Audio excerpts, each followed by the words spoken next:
கரெக்டாக இருக்கா பார்த்து. அம்மா தாயை காமாட்சி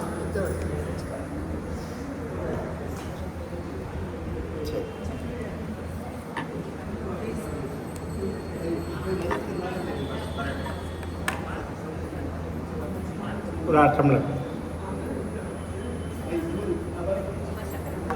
போடலாம்.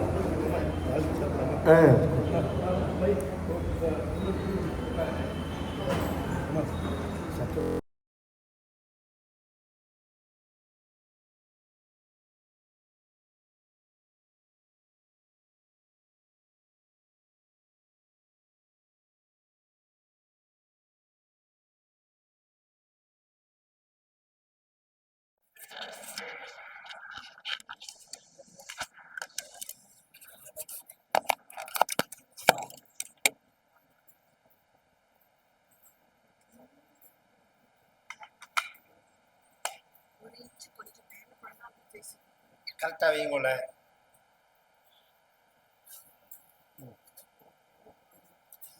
ஒரு நிமிஷம்.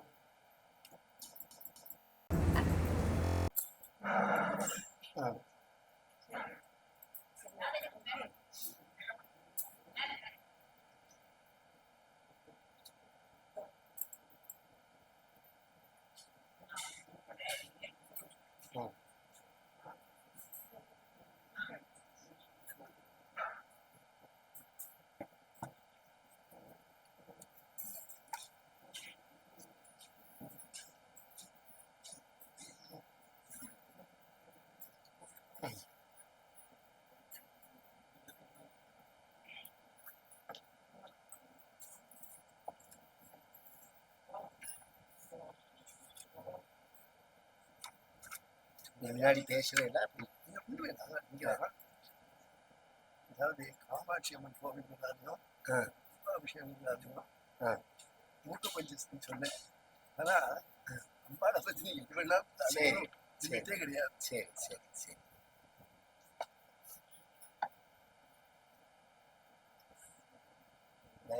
நிச்சயம் பின்னாடி உள்ளவாளுக்கு மறைக்கும்.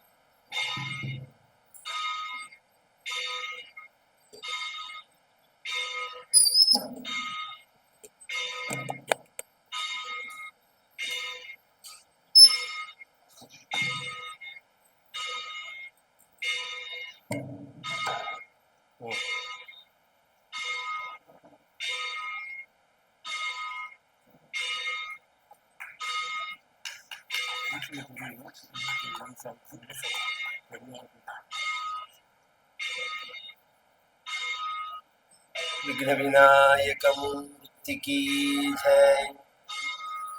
आदिपरा शक्ति माता की। सद्गुरु स्वामी आंजनेय मूर्ति की जय। तापिंचस्तपकद्विषे तनुभृतां दारिद्र्यमुद्राद्विषे संसाराख्यतमोमुषे पुररिपो वामाङ्कसीमायुषे कम्पातीरमुपेयुषे कवयतां जिह्वाकुटीं जग्मुषे विश्वत्राणपुषे नमोस्तु सततं तस्मै परञ्ज्योतिषे। चन्द्रापीडां चतुरवदनां चञ्चलापाङ्गलीलां कुन्दस्मेरां कुचभरणतां कुङ्कुलोद्धूतभृङ्गां मारारातेर्मदनशिखिनं मांसलं दीपयन्ति कामाक्ष्याः कविकिरगुरो कल्पवल्लीमुपासे। राकाचन्द्रसमानकान्तिवदना नाकाधिराजस्तुता मूकानामपि कुर्वती सुरधुनीनीकाशवाग्वैभवम् श्रीकाञ्चीनगरी विहाररसिका शोकापहन्त्री सता एका पुण्यपरम्परा पशुपतेराकारिणी राजते श्रियं विद्यां दद्या जननि नमतां कीर्तिममिता सुपुत्रं प्राधत्ते तव झटिति कामाक्षि करुणा त्रिलोक्यामाधिक्यं त्रिपुरपरिपन्थि प्रणयिनि प्रणामः त्वत्पादे शमितदुरिते किं न कुरुते बाणेन पुष्पधनुषः परिकल्प्यमानत्राणेन भक्तमनसा करुणाकरेण कोणेन कोमलदृशस्तव कामकोटि शोणेन शोषय शिवे मम शोकसिन्धुं नारायणं नमस्कृत्य नरं चैव नरोत्तमं देवीं सरस्वतीं व्यासं ततो जयमुदीरयेत् श्रुतिस्मृतिपुराणानाम् आलयं करुणालयं नमामि भगवत्पादशङ्करं लोकशङ्करं सदाशिवसमारम्भां शङ्कराचार्यमध्यमाम् अस्मदाचार्यपर्यन्तां वन्दे गुरुपरम्परां भक्तवात्सल्यजलधेः परमानन्दरूपिणः अस्मदाचार्यराजस्य प्रपन्नोऽस्मि पदाम्बुजं त्र्यम्बकपुराधीशं गणाधिपसमन्वितं गजारूढमहं वन्दे शास्तारं कुलदैवतं बुद्धिर्बलं यशोधैर्यं निर्भयत्वमरोगता अजाड्यं वाक्पटुत्वं च हनुमत्स्मरणात् भवेत्। परदेवतायै नमः, कामाक्षी नमः, सद्गुरु चरणारविन्दाभ्यां नमः, वाग्देव्यै नमः, ओं हनुमते नमः, श्रीहरये नमः।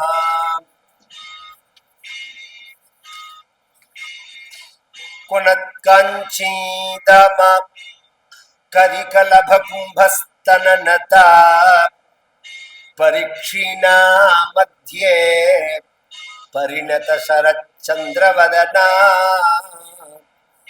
धनुर्बाणान् पाशं श्रीनिमपि तधाना करतलैः पुरस्तादास्तान्नः पुरमथितुराहो पुरुषिका सर्वजगन्मातावाன பரதேவதையான பராசக்தியினுடைய சக்தி பீఠங்கள்ல முக்கியமாக க்ஷேத்திரமாக மோக்ஷபுரியாக விளங்கக்கூடியதான ஒரு க்ஷேத்திரம் காஞ்சிபுரம் அப்படிங்கிற 7 ஊர் நாம போய் தங்கினாலே வாசம் பண்ணினாலே நமக்கு மோட்சம் கிடைக்கும் அப்படின்னு நம்மளுடைய சாஸ்திரங்கள்லாம் சொல்றது. அயோத்தியா, மதுரா, மாயா, காசி, காஞ்சி, அவந்திகா, புரி, துவாரவதி செய்வ சப்தைத்தே மோக்ஷதாயகாக அப்படின்னு இந்த 7 ஊர்ல போய் நம்ம வாசம் பண்ணினா போதும். அது என்ன ஊர்? வாசம்னா தங்கறது. அது என்ன ஊர்கள் அப்படின்னா அயோத்தியா, மதுரா, மாயா, மாயாங்கிறது ஹரித்வார், காசி எல்லாருக்குமே தெரியும், காஞ்சி காஞ்சிபுரம், அவந்திகா அவந்திகாங்கிறது உஜ்ஜைன். இன்னைக்கு உஜ்ஜைன்னு சொல்றோமோ நாம, அந்த ஊருக்கு அவந்திகான்னு பேர். துவாரகா, இந்த 7 ஊரும் மோட்சபுரின்னு பேர். நம்ம பெரியவாள்லாம் இதுல கர்ப்பவாச பொதுவாவே ஒரு க்ஷேத்திரத்துக்கு போனா எத்தனை நாள் தங்கணும். இப்ப நம்ம பிளைன் விசிட் தானே பண்றோம். கார்த்தால போய் இறங்கி ஒரு ஊரை பார்த்துட்டு, கார்த்தால அயோத்தியை பார்த்துட்டு, மத்தியானம் கிளம்பி நைமிசாரண்யம், ராத்திரி கிளம்பி காசி அப்படிங்கிற போனோம். சாஸ்திரம் அப்படி சொல்லல. திரிராத்திரம் ஜாஹ்னவி தீரே அப்படிங்கிறது. நீங்க கங்கைக்கரையில எந்த ஊரை செலக்ட் பண்ணாலும் குறைஞ்சபட்சம் 3 நாள் தங்கணும். பஞ்சராத்திரந்து யாமுனே, யமுனக்கரையில எந்த ஊரை செலக்ட் பண்ணாலும் 5 நாள் தங்கணும். ஆனா இங்க உள்ளவாளுக்கெல்லாம் ஒரு சந்தோஷம் சொல்றேன். சத்ய புனாத்து காவேரி பாபம் ஆமரணாந்திகம். ஸ்நானம் பண்ணிட்டு வந்தாலே மோட்சம்ங்கிறது காவேரி. காவேரிக்கு அத்தனை மகிமை. காவேரி துலா காவேரி மகாத்மே சொல்றது. இந்தந்த ஊர்ல எப்படி எப்படி தங்கணும் அப்படிங்கிறதே சத்ய புனாத்து காவேரி. காவேரி கங்கையில் புனிதமான காவேரி அப்படின்னு ஆழ்வார்களுடைய பாசுரம். ஒரு விசேஷத்துக்காக சொல்றேன். அதுக்காக தாரதமியம்னு அர்த்தம் இல்லை. ஒரு ரசனை. எல்லாத்துக்குமே பலன் உண்டு, எல்லாத்துக்குமே மகிமை உண்டு. கங்கை ஒசத்தி. இத மனசுல வச்சுட்டு இருக்கோம். எந்த நதியை நீங்க பேசினாலும் கங்கைக்கு சமானம் கங்கை தான். எந்த ஊரை சொன்னாலும் காசிக்கு சமானம் காசி தான். இதுக்கு அப்புறம் தான் மற்றதெல்லாம். இதோட கம்பேர் பண்ணி நம்ம பேசுவோம். பொதுவா ஒரு விஷயம் என்னன்னா, கம்பேர் பண்ணி பேசுறதேவே எதோட கம்பேர் பண்றோமோ அது வசத்தின்னு தெரிஞ்சுக்கலாம். இதை காட்டிலும் இது வசதி அப்படின்னு சொன்னா அப்ப எதை கொண்டு வர நீங்கிறத பொறுத்து இருக்கு அதோட மகிமை. அது தனியது, அது அப்படியே விட்டுரும். அந்த காலத்துல எல்லாம் நம்ம தமிழ்நாட்டுல காசி வர முடியாது. ஸ்ரீவாஞ்சியம்னு ஒரு ஊர், அந்த ஊர்ல போய் தங்குவான். காசிக்கு சமான, காசியை விட வீச்சம் கூட. காசியிலையாவது பைரவ யாத்தனை உண்டு, ஸ்ரீவாஞ்சியத்துல பைரவ கஷேத்திரமாக. இது பொய் இல்லை. ஸ்ரீவாஞ்சியத்துக்கு அத்தனை விசேஷம். திருவாலங்காடுன்னு ஒரு ஊர் இருக்கு, மாயிரம் பக்கத்துல தாண்டி போகும். அந்த ஊருக்கு அத்தனை விசேஷம். வேதாரண்யம் அத்தனை விசேஷம். இதெல்லாம் காசியில நாம எப்படி சிரார்த்தம் பண்றோமோ அது மாதிரி சிரார்த்தம் பண்ற இடங்கள் இதெல்லாம் விசேஷமான இடங்கள். இதெல்லாம் இன்னைக்கு உங்களுக்கு யாத்திரை சுலபம் ஆயிடுது. இன்னைக்கு உங்களுக்கு டிராவல் சுலபம் ஆயிடுது. அன்னைக்கு அப்படி கிடையாது. காசிக்கு வரணும்னா 8 மாசம் ஆகும். நடந்துதான் வரணும், வண்டியில தான் வரணும்னா 8 மாசம் ஆகும். பரமாச்சாரியால் யாத்திரை பண்ணும் போது ஒரு மாமாவை முன்னாடி அனுப்பிச்சு அவர் ஒரு தடவை நடந்து போயிட்டு திரும்பி போறது இப்படி போகணும், வர வழியா பூரி வழியா வரணுங்கிறத காமிச்சு தங்கறதுக்குள்ள இடங்கள்லாம் செலக்ட் பண்ணார். 1927 பரமாச்சாரியால் யாத்திரை பண்றது. அப்ப அவ்வளவு கஷ்டம். இன்னைக்கு அதெல்லாம் சுலபமானதுனால அதோட வேல்யூ தெரியல நமக்கு. ஆனா அதோட மகிமைகள் எல்லாம் துல்லியமானதுதான். நான் கதையை சப்ஜெக்ட் விட்டு வெளியில பேசல. நம்ம எல்லாருக்கும் சம்பந்தம் உள்ள ஊர் ஒரு கோவில் உண்டுன்னா அந்த வைத்தீஸ்வரன் கோவில். இங்க இப்ப இங்க வந்திருக்கிற அத்தனை பேரையும் கேட்டேன்னா ஏதாவது ஒரு விசேஷம் இருக்கும். எங்க ஆத்துல மாவிளக்கு போடுவா, எங்க ஆத்துல இது பண்ணுவா, ஏதாவது ஒரு சம்பந்தம் இருக்கும் நமக்கு வைத்தீஸ்வரன் கோவிலோட. ஒரிஜினல் வைத்தீஸ்வரன் கோவில் எது தெரியுமோ? இல்ல, அதுவும் இல்ல. ஜார்க்கண்ட்ல தேவ்கர் அப்படின்னு இருக்கு. ஜட்டிசின்னு ஒரு க்ஷேத்திரம், பாட்னா இதுல போற வழியில அங்க தேவ்கர்னு ஒரு இடம் இருக்கு. அதுதான் ஒரிஜினல் வைத்தீஸ்வரன், வைத்தியநாத்னு பேர். இது நான் சொல்லல, பரமாச்சாரியார் சொல்லியிருக்காரு.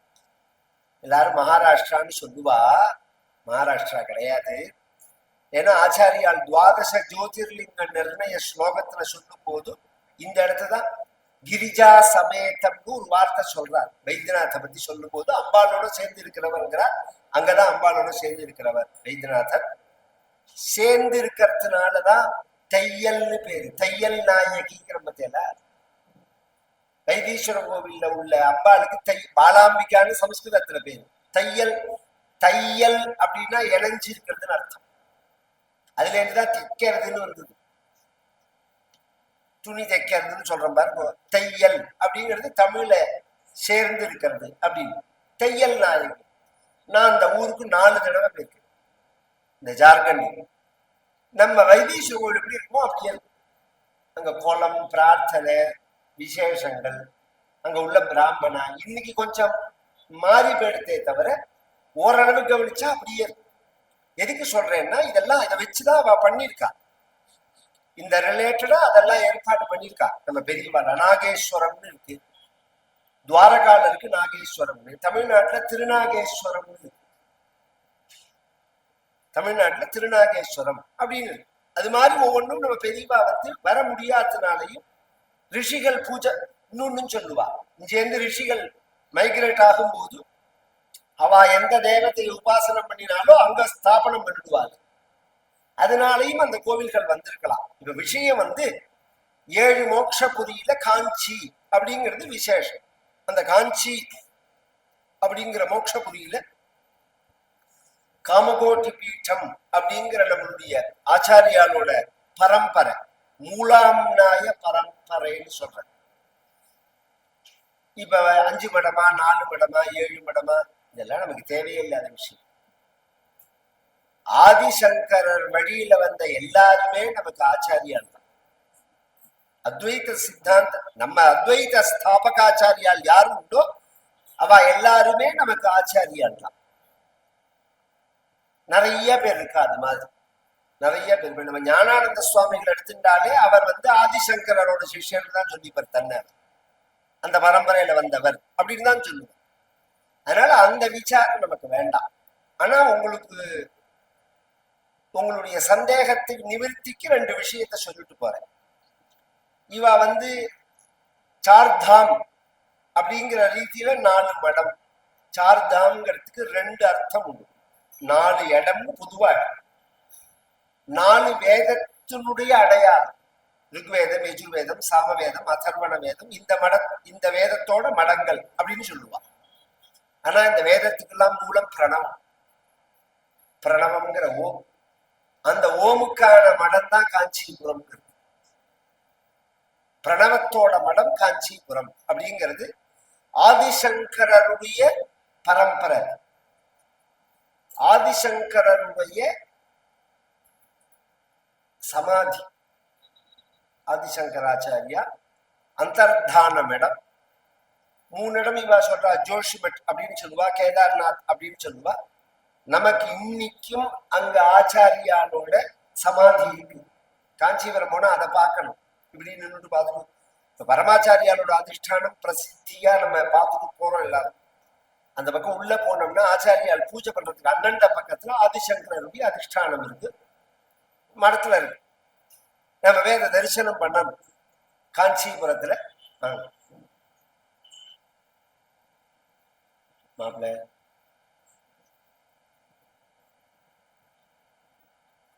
அப்பேற்பட்டதான ஒரு க்ஷேத்திரம் காஞ்சிபுரம் அப்படிங்கிறது. அப்பேற்பட்ட மகிமை உடையதான ஒரு க்ஷேத்திரம்.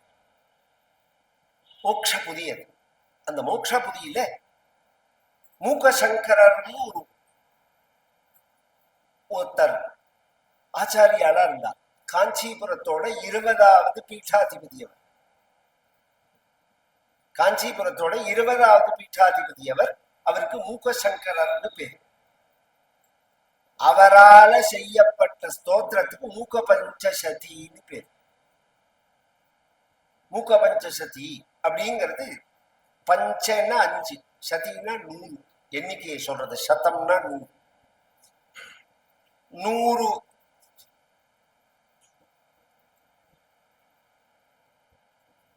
செட்டா 5 பண்ணியிருக்கார் அவர். ஆரியா சதகம்னு பண்ணியிருக்கார், பாதாரவிந்த சதகம்னு பண்ணியிருக்கார், ஸ்துதி சதகம் அப்படின்னு பண்ணியிருக்கார், கடாட்ச சதகம் அப்படின்னு பண்ணியிருக்கார், மந்தஸ்மித சதகம் அப்படின்னு பண்ணியிருக்கார். அம்பாலோடது முதல்ல உள்ளது ஆரியா சதகம்னு பேர். இது ஆரியான்னாலே பொதுவா இதெல்லாம் நான் விளக்கம் சொல்ல வேண்டாம், சொல்ல வேண்டிய இடத்துல சொன்னாலும் பிரயோஜனம் கிடையாது. ஆதி என்கிற வார்த்தைய தமிழ்நாட்டுல சொன்னேன்னா ஒத்துக்கும். அவன் தூங்குறவனை எழுப்பலாம், தூங்குற மாதிரி நடிக்கிறவன் எப்படி எழுப்ப முடியும்? அதனால அவள தெரியாதவா கிடையாது, எல்லாம் தெரிஞ்சேதான் இந்த ஃப்ராட் எல்லாம் பண்றது. ஆரியன்னா பெரியவன் அர்த்தம். இந்த பிராமணன் சத்திரி எல்லாம் கணக்கு கிடையாது. ஆரியர்கள் அப்படின்னா பெரியவர்கள் அர்த்தம்.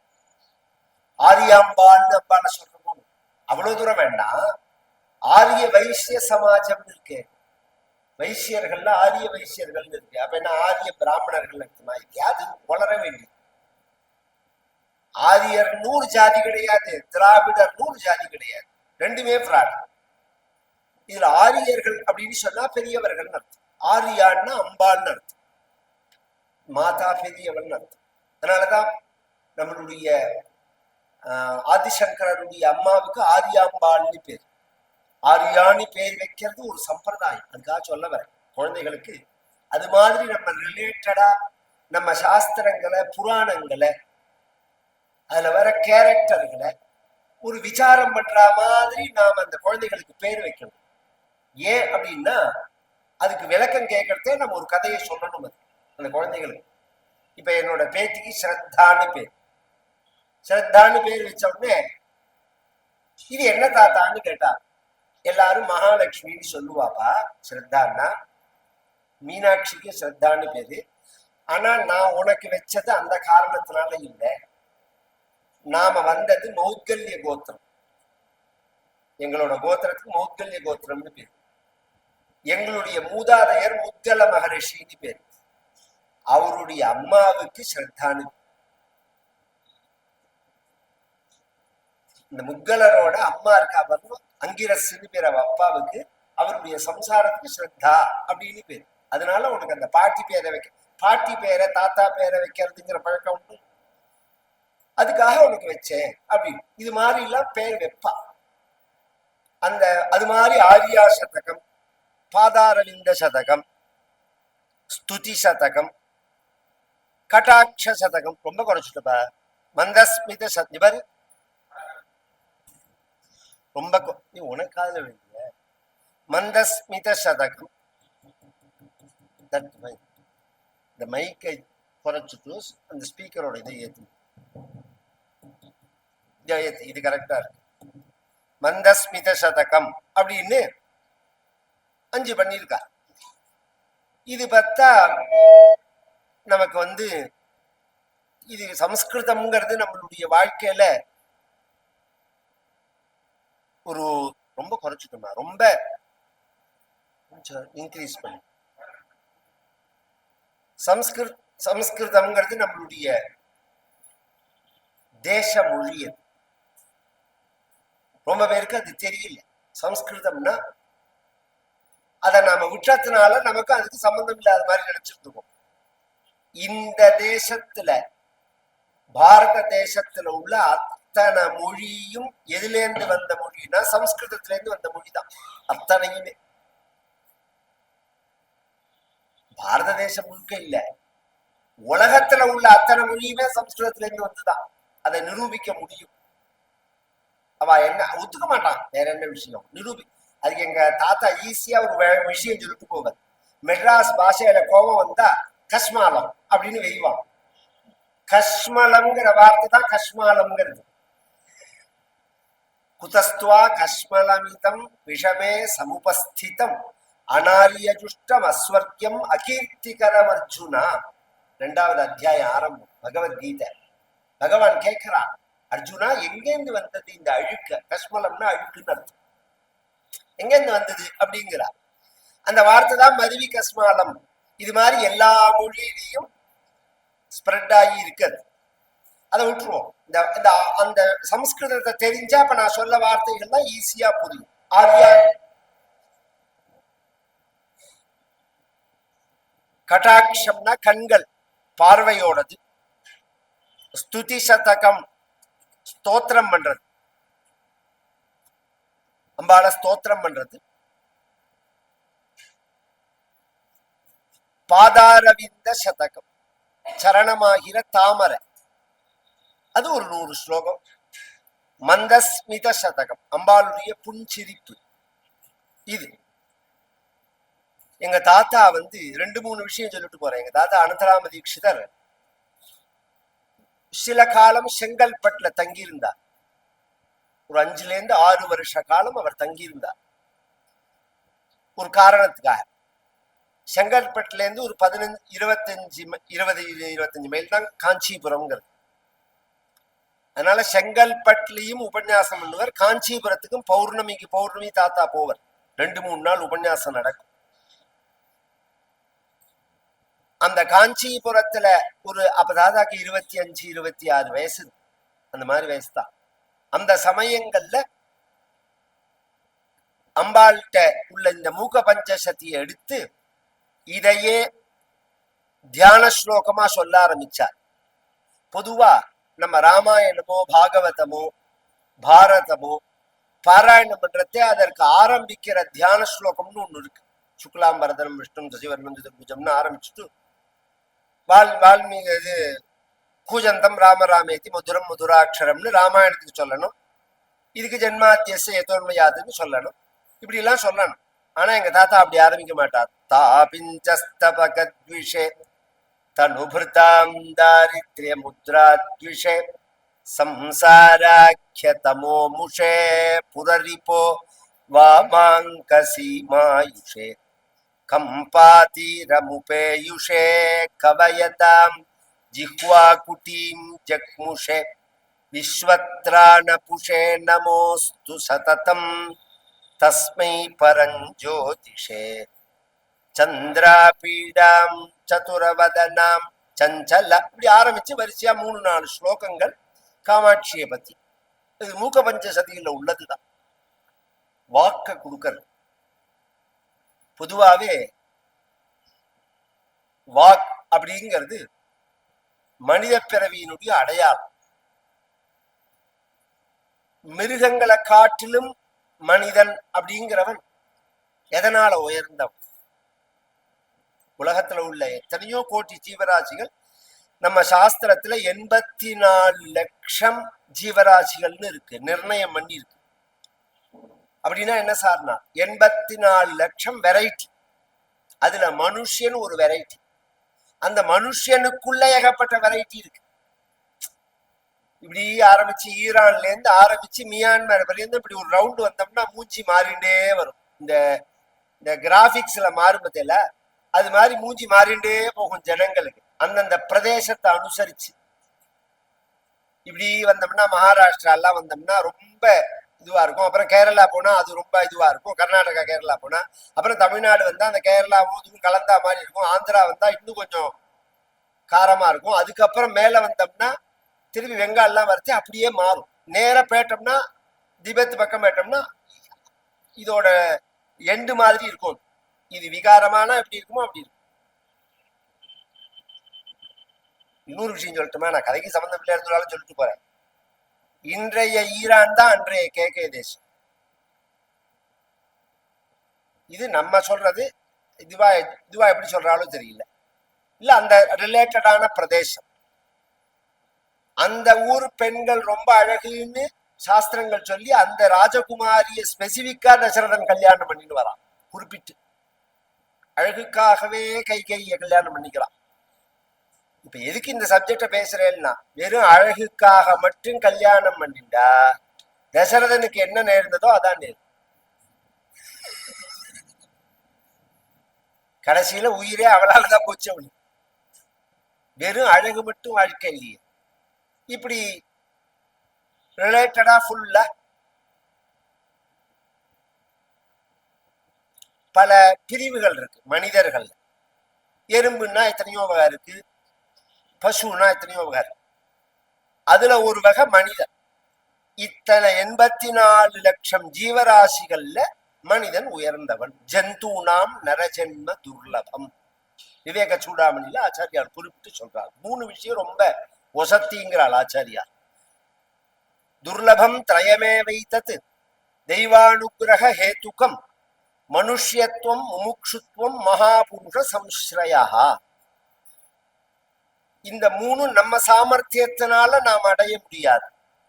தெய்வானுகிரக ஹேத்துக்கம், தெய்வ கிருபையினாலதான் அடையலாம். நாம தளவேணுனாலும் நம்ம சாமர்த்தியத்தினால அடைய முடியாது.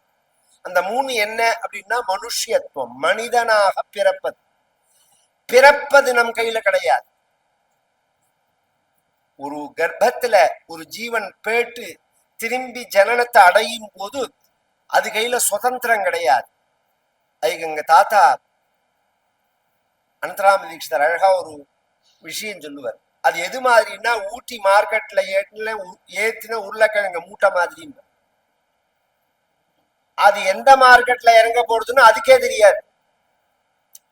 100 மூட்டை ஏத்துறான்னு வச்சுக்கோங்களேன், அது எந்த மார்க்கெட்ல இறங்க போறது ஒரு மூட்டைங்கிறது அதுக்கே தெரியாது. அது மாதிரி நாம அடுத்த மாமா தள்ளி பின்னாடி உள்ள வாழ்க்கை மறைக்கிறது. குழந்தைகள் தான் அப்படி இருக்குன்னா, நான் எந்த மார்க்கெட்ல அது இறங்க போறதுன்னு அதுக்கே தெரியாது. அது மாதிரி நாமளுடைய அடுத்த ஜென்மா என்னங்கிறது நமக்கே தெரியாது, நம்ம கையில கிடையாது. இன்ன ஜென்மாங்கிறது உண்டு, நமக்கு தெரியாதுன்னு சொல்றேன். நம்மளுடைய 2 விதம் ஜென்மா. கிரமமா வராதுங்கிறது வேற, மேல ஏறிட்டு கீழே இறங்குறதுங்கிறது வேற. இதுல மனிதனா பிறக்கிறது ரொம்ப விசேஷம். முமுட்சுத்துவம், அதுலயும் முமுட்சுத்துவம் வர்றது ரொம்ப விசேஷம். முமுட்சுத்துவம்னா என்ன அர்த்தம்னா மோட்சம் இச்சா. இந்த துக்கத்தில இருந்து நாம விடுபடணும்னு நினைக்கிறோம். மோட்சம்னா விடுதலைன்னு அர்த்தம். அதுதான் மற்ற மதத்துக்காரா பயன்படுத்துறா விடுதலைன்னு. மோட்சம்னா எதுல இருந்து விடுதலைன்னா பந்தத்திலேருந்து விடுதலை, கஷ்டத்திலேருந்து விடுதலை, அசாந்தியிலேருந்து விடுதலை. இல்லையே, நான் சௌக்கியமா தானே இருக்கேன், எனக்கு ஒன்றும் கஷ்டங்கள்லாம் கிடையாது. நல்ல வேலை, நல்ல ஜாப், நல்ல சம்பளம், நல்ல மனைவி, நல்ல குழந்தைகள், நல்ல ஆரோக்கியம், சரீரம் சுரூபம் ததாவா கலத்திரம் யசஸ்டாரு சித்திரம் தனம் மேரு துல்லியம், எல்லாம் கரெக்டு தான். எத்தனை நாளைக்கு? அதான் கேள்வி. எல்லாம் எத்தனை நாளைக்கு? இதை அடையறதுக்கு முன்னாடி நீ என்ன கஷ்டப்பட்ட, இதை இழந்தப்புறம் நீ எத்தனை கஷ்டப்பட போற? இது நிரந்தரமா, எது நித்தியமான சத்தியமான சாஸ்வதமான சுகத்தை வேணுங்கிற ஒரு எண்ணம் உலகத்துல உள்ள எல்லா உயிரினங்களுக்கும் இருக்கிறதுனாலதான் இந்த இயக்கம்ங்கிறது இருக்கு. இந்த உலகம் எதை நோக்கி இயங்கிறது அப்படிங்கிற கேள்வி வரத்தே உபனிஷத்து சொல்றது. ஆனந்தா தேவ கல் விமானி பூதானி ஜாயந்தே ஆனந்தேன ஜாதானி ஜீவந்தி. ஆனந்தேன ஜாதானி ஜீவந்தி. இது எதை நோக்கி இயங்கிறதுனா சுகத்தை நோக்கி இயங்கிறது. ஒரு சக்கரை சிந்தினதுன்னா, ஒரு அரிசி சிந்தினதுன்னா, அதை விட சின்னதா இருக்கிற ஒரு எறும்பு தூக்க முடியாம அந்த அரிசியை தூக்கின்னு போறது கவனிச்சா தெரியும். அதை விட 4 மடங்கு வெயிட் இருக்கும் அந்த அரிசி, கஷ்டப்பட்டு தூக்கின்னு போறது. ஏன் அதை தூக்கின்னு போறதுன்னா அதுல ஒரு சுகம் இருக்கிறதா அது நினைக்கிறது. இப்படி இயக்கம் இருந்துட்டே இருக்கு. கார்த்தால எழுந்திருக்கிறது, ஓடுறது, குளிக்கிறது, சாப்பிட்றது, சம்பாதிக்கிறது, ஓடுறது, சாகர பிறந்தம் இது இருக்கு. சாகர காலத்துல திரும்பி சம்பாதிச்சா 80 வயசா போறதே. இத்தனை நாள் ஓடினமே என்ன மிச்சம் அப்படின்னா பிளாஸ்டிக் வாலி மக்குன்னா மிச்சம். என்ன மிச்சம்? வாழ்க்கையில என்ன மிச்சம்? ஒரு ஆத்ம திருப்தியை கொடுக்கிற மாதிரி ஒரு காரியத்தை நாம என்ன செஞ்சோம்? நம்ம நினைச்சு நாமே பெருமைப்படுற மாதிரி ஒரு காரியம்.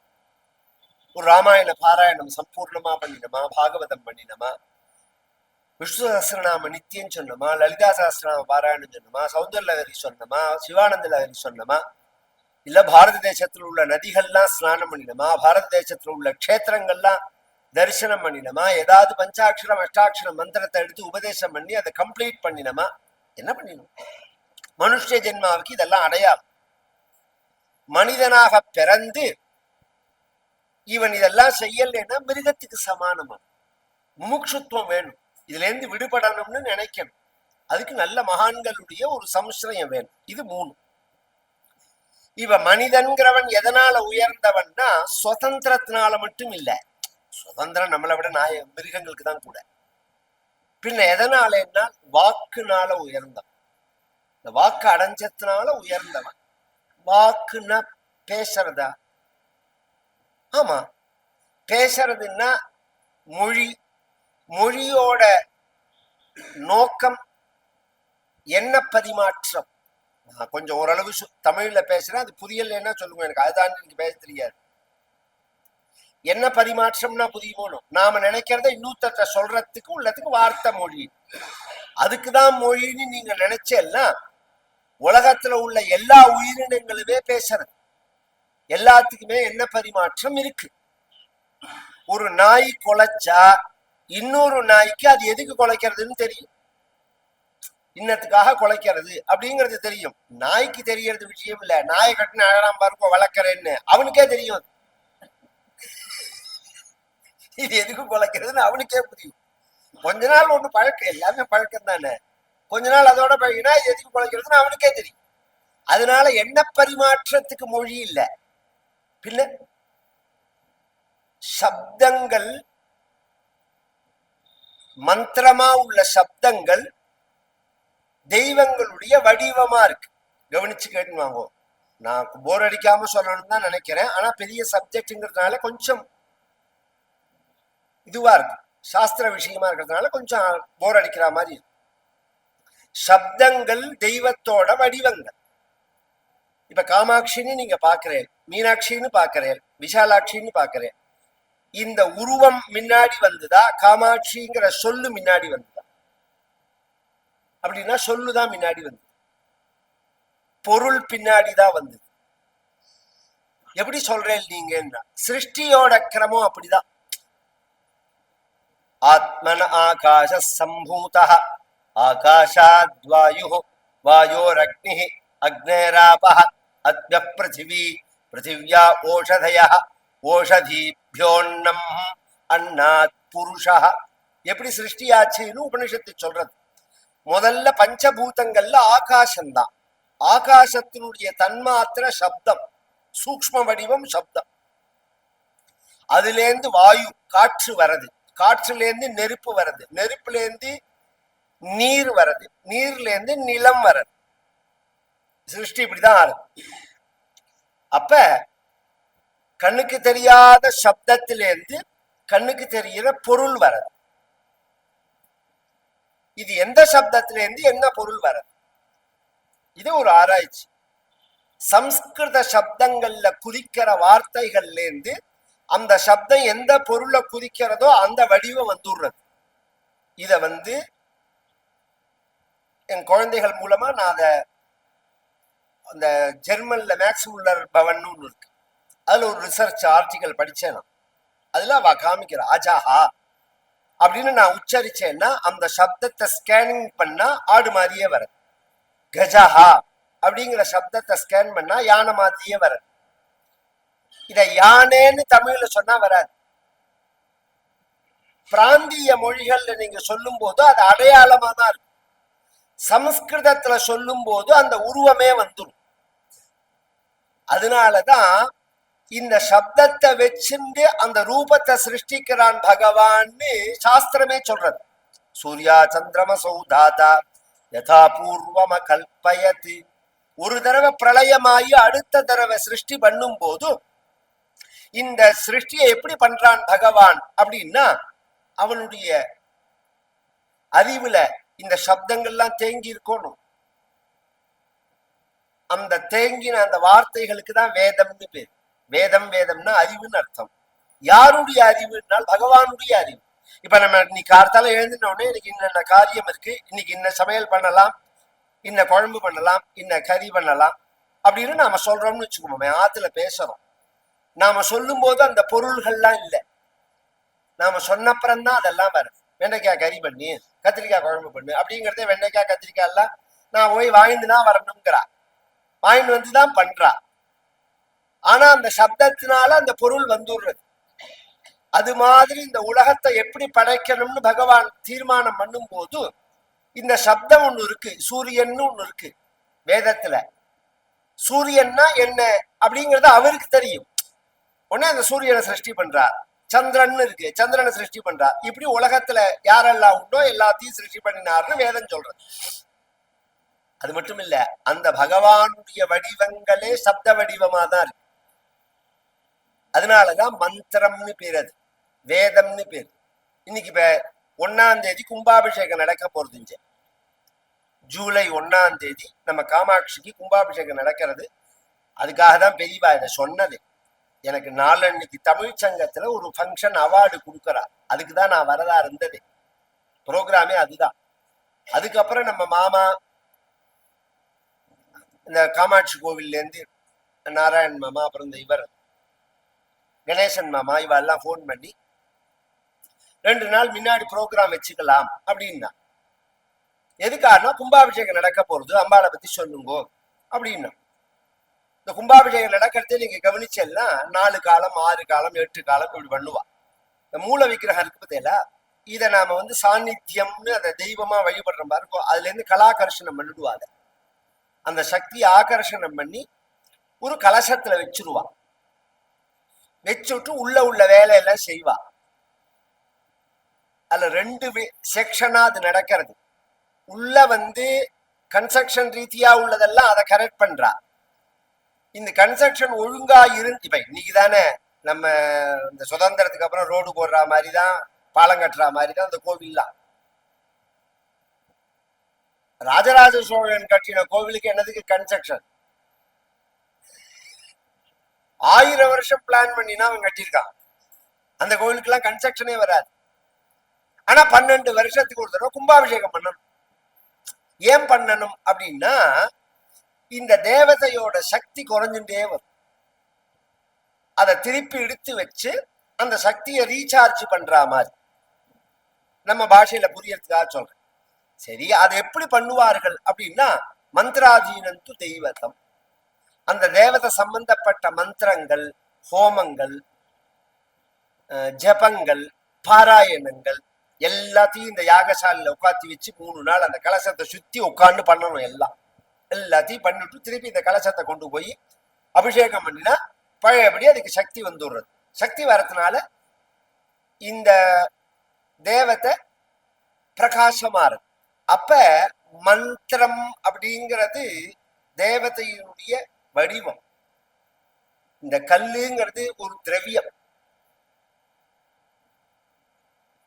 நாஸ்திகவாதி கேட்கறான், கல்ல வணங்குறையேன்னு கேட்கறான்.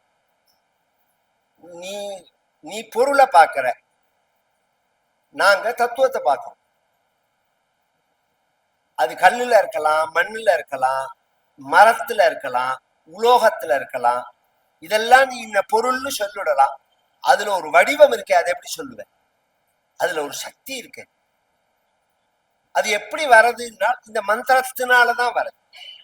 இதை எனக்கு நீ காமின்னா, இங்க முதல்ல புரிஞ்சுக்கோங்க. காமிக்கிற மாதிரி வஸ்துவே 90% கிடையாது. ஐசன் சொல்லும் போதே கண்ணுக்கு தெரியாததுதான் இந்த 90%. கண்ணுக்கு தெரியறது 10% தான். இதுலயே 3 பேருடைய சித்தாந்தம் மாறுபடும். கண்ணுக்கு தெரியறது கண்ணுக்கு தெரியாதா மாறும், கண்ணுக்கு தெரியாதது கண்ணுக்கு தெரியறதா மாறும், 2மே இல்லாத நிலையிலையும் இருக்கும். இப்படி எல்லாம் இருக்கு நிறையா. அப்ப சக்திங்கிறது தான் கூட. கண்ணுக்கு தெரியாதது மந்திர வடிவத்துல இருக்கு. கவனிச்சு கேட்டுன்னு வாங்க. இந்த மந்திரத்தை சொல்லக்கூடியதான ஒரு வாக்கு மனிதனுக்கு தான் அமையறது. கந்தத்வாராம் துராதரிஷாம் நித்ய புஷ்டாங்கரீஷினீம் ஈஸ்வரீம் சர்வபூதானாம் தாமிகோ பஹ்வயே ஸ்ரீயம். இது விசேஷமான அம்பாளுடைய ஒரு மந்திரம். இது ஸ்ரீ சூக்தமா இருந்தாலும் ஸ்ரீ சூக்தத்துல அம்பாளை குறிக்கிற மந்திரம் இது. மகாலட்சுமியா அம்பாளுடைய அம்சமா இருந்தாலும் பிரத்யேகமா காமாட்சி ஈஸ்வரிங்கிற வார்த்தை வருது பாருங்க. அப்படிங்கிறதுனால இதை ஒரு நாயால சொல்ல முடியுமா? இதை ஒரு மாட்டால சொல்ல முடியுமா? சொல்ல முடியாது. அப்ப மனிதனை வாக்குள்ளவன் அப்படின்னும் வாயுள்ள பிராணின்னும் மற்ற மிருகங்களை வாயில்லா பிராணின்னு சொல்லணும். இது அடிப்படை. இந்த வாக்கு அடைஞ்சிருக்கமே, இதோட பயன் என்ன அப்படின்னா, ஒரு சாதாரண மஞ்சப்பொடி அல்லது ஒரு கொட்டைப்பாக்கு அல்லது ஒரு விக்கிரகம் மண்ணுக்குன்னு ஏதோ பண்ண புளியாதிருச்சி மாதிரி, இதுல ஒரு மந்திரத்தை சொல்லி ஒரு அக்ஷதையும் அருகம்பிள்ளையும் போட்டாலே அதுல பிள்ளையார் வந்துடுறார். இன்னி பிறகு நாம் அப்படிதான் நம்புறோம். அந்த மந்திரத்தை நாம் சொன்ன இவ சொல்லி அதுல போட்டா அதுல பிள்ளையார் வராட்டா, நான் சொன்னா எங்கிட்ட வரமாட்டாரா, என் மேல பிள்ளையார் வரமாட்டாரா? அதுக்குதான் ஜபம்ங்கிற. ஜபம் பண்ணிட்டே இருக்கணும். ஜபம் நிறைய பண்ணும். மந்திரங்கள் சாண்டிங் ரொம்ப அதுதான் பகவான் பகவத்கீதையில சொல்றான், யஜ்ஞானாம் ஜப யஜ்ஞோஸ்மி. நான் எப்படி தெரியுமா இருக்கேன் அர்ஜுனா, யாகங்கள்ல ஜப யஜ்ஞமா இருக்கேங்கிறான். அதுல உயர்ந்தது ஃபர்ஸ்ட் வேதம் தான். கடைசி அதிகாரம் நாமா பரிந்தம். நாமா கடைசி இல்ல, அது முதல்ல மனசுல வாங்கிக்கோங்க. நாமாங்கிறதும் வேதத்துக்கு ஈக்குவலா உள்ளதுதான். ஆனா வேதத்தை சொல்றதுக்கு சில நியமங்கள் விதிச்சிருக்கு. நாமாவை சொல்றது யார் வேணாலும் சொல்லலாம் அப்படின்னு. இந்த வாக்க நாம் அடைய விட்டுட்டோம்னா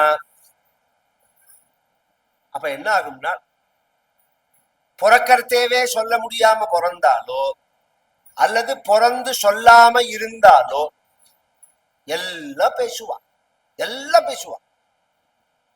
கோழி சொல்வதென்றால் கொண்ட மட்டும் துள்ளும். நூத்தரை பத்தி பேசணும்னா ராத்திரி 2 மணி 10 மணி. இந்த 4 நாளா நான் உள்ள தமிழ்நாட்டுக்குள்ள டிராவல் பண்றேன். ஏதோ காரியத்துக்காக டிராவல் பண்ணாலும் யார்கிட்ட பேசினாலும் அண்ணாமலை என்ன பண்ண போறார், அண்ணாமலை குளிக்க போறான், சாப்பிட போறான், தூங்க போறான், என்ன பண்ணா நமக்கு என்ன? நல்லவர், அது வேற விஷயம். இந்த இந்த இந்த மாதிரி பேச்சு, நிறைய பேச்சுகள். அதை பத்தி பேசுறது, இதை பத்தி பேசுறது, இதை பத்தி பேசுறது, இப்படியே பேசியே 80 வயசு போயிடும்.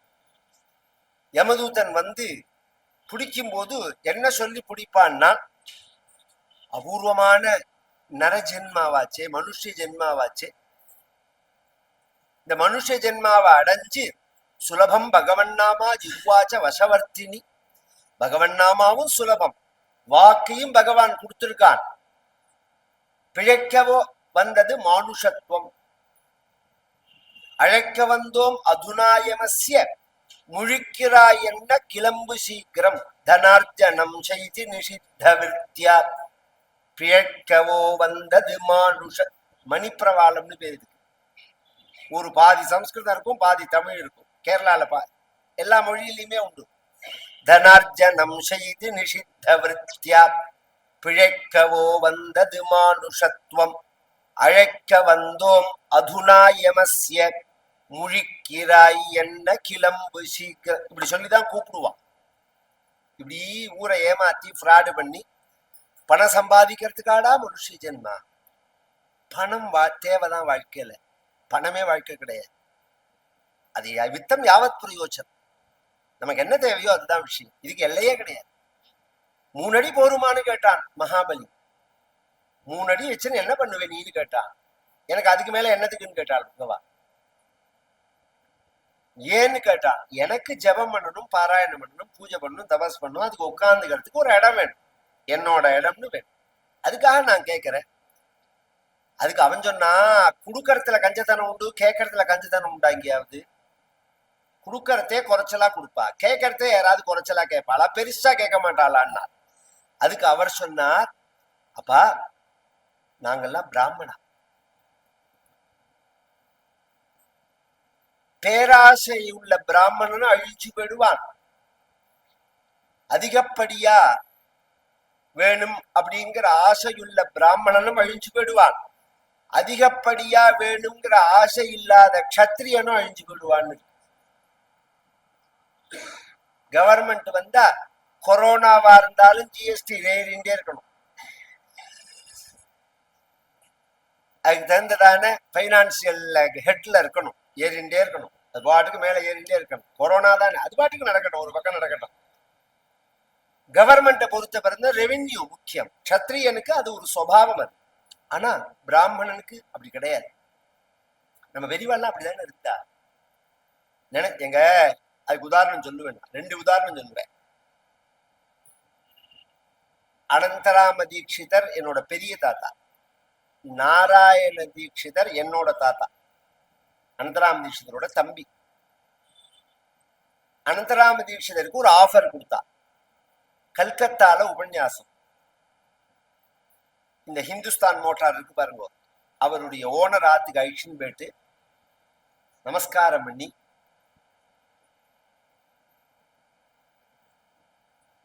அவருக்கு அம்பாசிடர் கார் அதோட சாவியை கொடுக்கறா. புது காரோட சாவியை தாத்தாவுக்கு கொடுக்கற காலத்துல அதோட விலை 11,000 ரூபாய். அம்பாசிடர் புது கார் 56 57 நினைக்கிறேன். எங்க தாத்தா வேண்டான்னு, எங்க பெரியப்பா ராமதீட்சிதர் இருக்கார் பாருங்க, தாத்தாவோட இருப்பார். அவருக்கு ரொம்ப இஷ்டம் கார் ஓட்டுறதுல. அவர் தான் ஓட்டுவார் தாத்தாவை வச்சு. இல்ல பெரியப்பா வாங்கிக்கலாம், நமக்கு வெளியில போறதுக்குலாம் சௌரியமா இருக்கும் அப்படின்னாரு. பேசாமர் ராசடே அப்படின்னாரு. அதுக்கு மேல வெய்ய மாட்டார், அந்த அளவு தான் சொல்லுவார். கெட்ட வார்த்தையே வயல வராது. சோழா அசடு 2 வார்த்தை தான். வந்துட்டார். எங்க பெரியப்பா சித்தப்பா இருக்கலாம், அத்தான வாழ்லாம் இருந்தா வாழ்க்கலாம் வருத்தம். ஏன் வேண்டான்னு சொன்னேன். அவன் என்னடா பைத்தியமாடா, புதுக்காரை கொடுக்கறதுக்கு அவன் இரும்பு தானம் தானத்தை மறைமுகமா பண்றான்டா. இரும்பு தானத்தை மறைமுகமா பண்றான். இப்ப இரும்ப நேர கொடுத்தா பிராமணா வாங்க மாட்டா. அதனால அந்த காலத்துல எவசல் ஒரு பாத்திரம் வாங்கி கொடுப்பா, ஆசையா வாங்கிப்பான்னு. இப்ப அதெல்லாம் வாங்கறது இல்லை, வாங்கிக்க மாட்டேங்கிறான்பா எங்கிட்ட. நான் சொல்லுவேன் ஒரு ஏசியை வாங்கி போடுங்க, வாங்கிப்பான். ஏசி என்ன தங்கத்திலேயே அப்படி இருக்கு, அதுவும் இரும்பு தானே. அதை எப்படி பண்ணணுங்கிற விஷயம். அதனாலதான் பூசணிக்காய், பலாப்பழம், வாழைக்காய் இதெல்லாம் நேர வாங்க மாட்டாங்கிறதுக்காக தான் பிராமணா வந்தா அதை குறிப்பிட்டு சமைச்சு போடுறதே. பிராமணா சாப்பிட போறான்னா இன்னைக்கு வாழைக்கறியா, வாழைக்காய் கறி. அதனால வாழைக்காய் கறினாலே வைதிகாலுக்கு அலர்ச்சி, வேண்டவே வேண்டான்ருவாவா. வைதிகால கூட்டுகளுக்கோ வேண்டவே வேண்டாம்பா. இவர் அப்பளாத்தையாவது கூட எனக்கு வாழைக்காய் கறி வேண்டாம்பா. ஏன்னா எங்க போனாலும் வாழைக்காய் கறி தான். ஏன்னா வாழைக்காய நேர கொடுத்தா வாங்க மாட்டா, அப்ராமணால இருந்தா நேர கொடுப்பா. பிராமணாளுக்கு கொடுக்கறது அதனால என்ன பண்ணுவான்னா சமைச்சு போட்டுருவா. பூசணிக்காய் வாங்கக்கூடாது. பூசணிக்காய் ஆனா ரொம்ப விசேஷம், தானம் பண்ணினா அதை சமைச்சு போட்டுருவா. பலாப்பழத்தை வாங்கக்கூடாது. பலாப்பழம் ஆனா பஞ்ச மகாரோக நிவர்த்தி தானம்னு, ரோக பஞ்சக தானம்னு 5, அதுல பலாப்பழமும் ஒண்ணும். அதை பண்ணினா மகாரோகங்கள்லாம் நிவர்த்தி ஆகும். ஆனா அதை வாங்க மாட்டா, அதை சமைச்சு போட்டுருவா. இப்படி எல்லாம் உண்டு. அது மாதிரி அவன் இரும்பு தானம் பண்றான்டா, வாங்கக்கூடாதுன்னா. இப்ப நாம என்ன நடந்தா போறோம்னு கேட்டாரு எங்க தாத்தா. எங்க போனாலும் இந்த பாரி ராஜான்னு ஒருத்தர் மெட்ராஸ்ல இருக்கார், இன்னைக்கு இருக்கார். அவர் தாத்தாவோட நேரம் இருந்தவர். அவர் சொல்லுவார், பம்பாயிலேருந்து தாத்தா வரான்னா நீங்க நம்ப மாட்டேன் தீட்சிதர், 10 கார் நிற்கும் சென்ட்ரல் ஸ்டேஷன்ல இருந்து. இவரை வரவேற்கிறதுக்கு 10 கார் 2 கொண்டு வந்து நிறுத்திருப்பா. எந்த கார்ல தாத்தா ஏறி போறாருன்னு தெரியாது, சொல்லாமலேயே கொண்டு வருவார். அப்படிதானே போயிட்டு இருக்கோம். அதனால வேண்டாண்டா. நமக்கு இதுதான் அப்படிங்கிற ஒரு நிதானம் வேணும். எங்க தாத்தாவை பத்தி சொல்றேன். பொம்பாயில கதை சொல்றத இந்தியன் ஆயில் ஹெட் ஆபீஸ் அங்கதான். அதுல சீப்ல ஹெட்ல ஃபுல்லா ஆல் ஓவர் இந்தியாவுக்கு சுகுமார்னு இருந்தார். அவர் சொன்னார், தஞ்சாவூர் அந்த காலத்துல சொல்றேன், தஞ்சாவூர் ஜில்லா முழுக்க உங்களுக்கு ஏஜென்சி தரேன்னாரு. அது மாதிரி ஏதோ ஒரு ஆஃபரை பண்ணி உங்களுக்கு அந்தந்த ஊர்ல ஒரு ஏஜென்ட் வேண்டான்னா தாத்தா.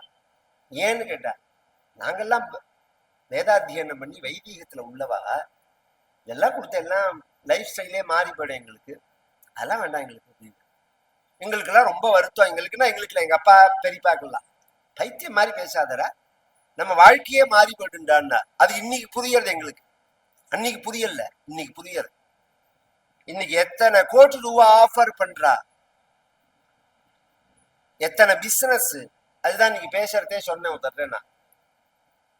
என்னோட பையன், பெரிய பையன், இந்த டிஜிட்டல் இந்தியாவை இது பண்ணி 50 லட்சம் பேர்ல 14 பேரை செலக்ட் பண்ணி அவன் ஐடியாவை கேட்டாங்க.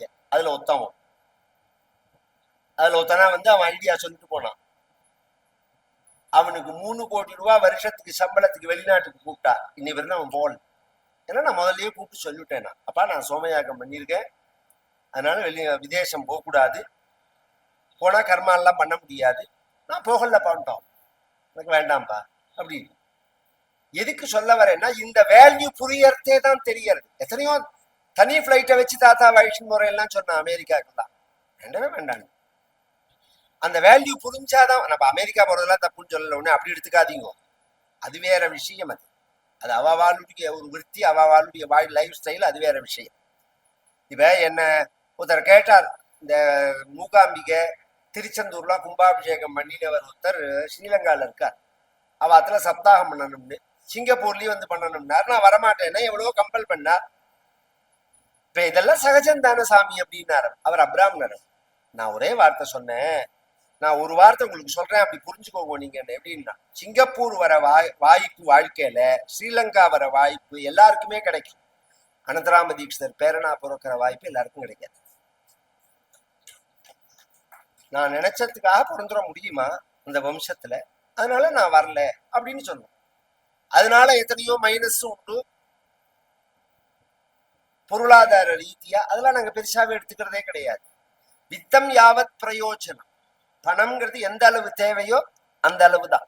அதை தாண்டி நமக்கு அவசியம் அப்படிங்கிறது கிடையாது. அப்ப நாம நம்மளுடைய வாழ்க்கை பகவான் நாமாவை சொல்றதுக்காக ஏற்பட்டதுன்னு சொன்ன முதல்ல அந்த வாக்க அடைஞ்சு சொல்லாம விட்டுட்டோம்னா ரொம்ப நஷ்டம், பெரிய நஷ்டம்னு சொன்னோம். அது மாதிரி ஒரு நஷ்டத்தை அடைஞ்சவர் இந்த மூக்க பஞ்ச சதிய பண்ணின ஒரு மூக்கர். மூக்கர்னா பேச முடியாதவர்னு அர்த்தம். பொதுவா இவரை பத்தின ஒரு ஹிஸ்டரிய பத்தி எடுத்து நீங்க பார்த்தேன்னா ஒரு விஷயம்தான் இருக்கும். இவர் பிறவி ஊமை, காஞ்சிபுரத்துல இருந்தார், காமாட்சி கோவில பிரதட்சணம் பண்ணின்னு வருவர். ஒரு நாளைக்கு அம்பாளை தரிசனம் ஆச்சு, அம்பாளுடைய அனுகிரகத்தினால பேசுற சக்தி வந்தது அப்படிங்கிறதோட முடிஞ்சு போயிடும்.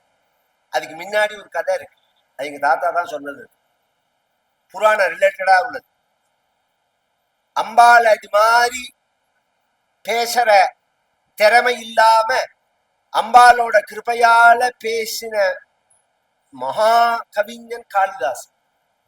உஜ்ஜைன் தான், உஜ்ஜைன் தான் அவனுடைய ஊர். அவன் ஒரு ஆடு மாடு மேய்க்கிற குளத்துல பிறந்து அந்த ஊர் இளவரசிய ஒரு சூழ்ச்சியினால மந்திரி கல்யாணம் பண்ணி வச்சுடுறார். இவனை ஏமாத்தி அவ என்ன கேள்வி கேட்பா, அதுக்கு இது கரெக்டா பதில் சொன்னேன்னா உன்னை கல்யாணம் பண்ணிப்பான்ட்டா. அது மாதிரியே பண்ணிட்டான். அப்புறம்தான் அவளுக்கு தெரிஞ்சது இவன் வந்து பெரிய ஒரு மேதாவிய கல்யாணம் பண்ணிக்கணும்னு அவன் நினைச்சா. வேணும்னே மந்திரி ஏமாத்திட்டான். இதுல இன்னொரு விஷயம் சொல்லிட்டு போறேன், கல்யாணம் நம் சாமர்த்தியத்துல கிடையாது. நீங்க 1000 விவகாரத்தை நீங்க செலக்ட் பண்ணி ரிசர்ச் பண்ணி பேசி பழகி அவளை பத்தி விசாரிச்சு எல்லாம் பண்ணி முடிச்சதுக்கு அப்புறம் கல்யாணத்துக்கு அப்புறம் பெரிய அணுகுண்டா வெடிக்கும்.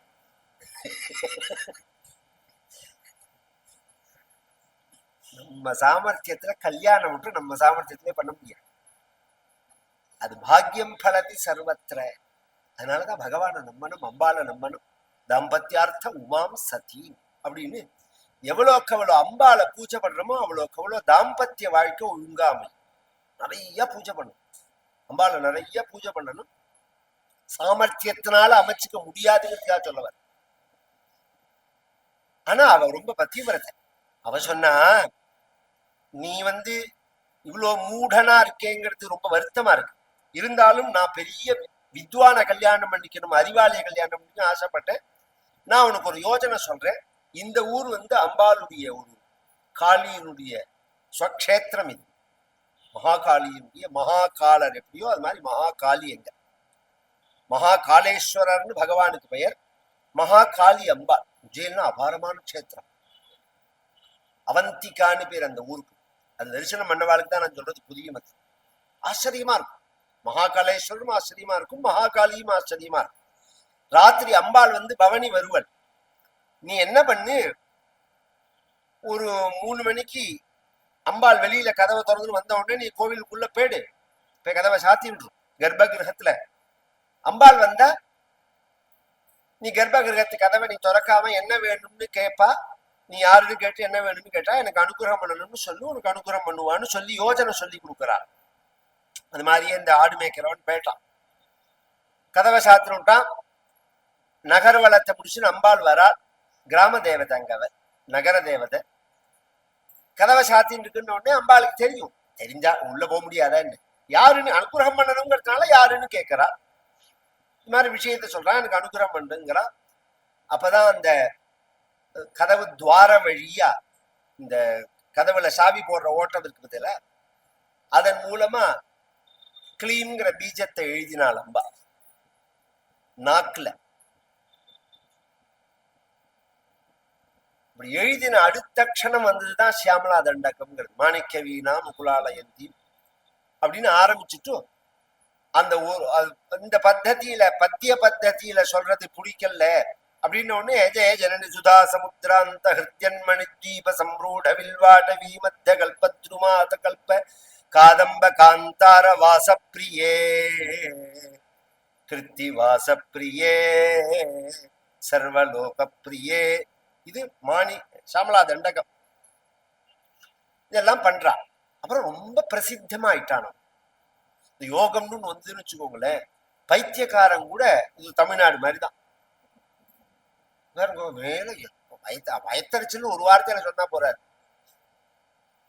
பைத்தியக்காரன் எங்க நேற்றுக்கு பைத்தியமா இருந்திருப்பான், இன்னைக்கு பார்த்தா மந்திரியா இருக்கான். அந்த மாதிரி பரிஸ்திதியில இருக்கு. யோகம்னு ஒண்ணு இருக்கணும், அதுதான் முக்கியம். அது மாதிரி ஆயிடுத்து இவனுக்கு. காளிதாசன் பைத்தியம் இல்ல, மூடன் தானே தவிர பைத்தியம் கிடையாது. மகாவித்வான் ஆயிட்டான். வித்வான் ஆனதுங்கிறது மட்டும் இல்ல, இந்த கவிதா சாமர்த்தியம் இருக்கு பத்தியில, இது எல்லாருக்கும் அமையாது. சில பேருக்கு ரூமை போட்டு பேப்பரை கொடுத்து அவனுக்கு சர்வோபச்சாரமும் பண்ணினாலும் 10 நாள் ஆனாலும் பாட்டு வராதவனுக்கு. சில பேருக்கு சகஜமா போற போக்குல சொல்லிட்டு போயிட்டே இருப்பான். போற போக்குல சொல்லுவான்.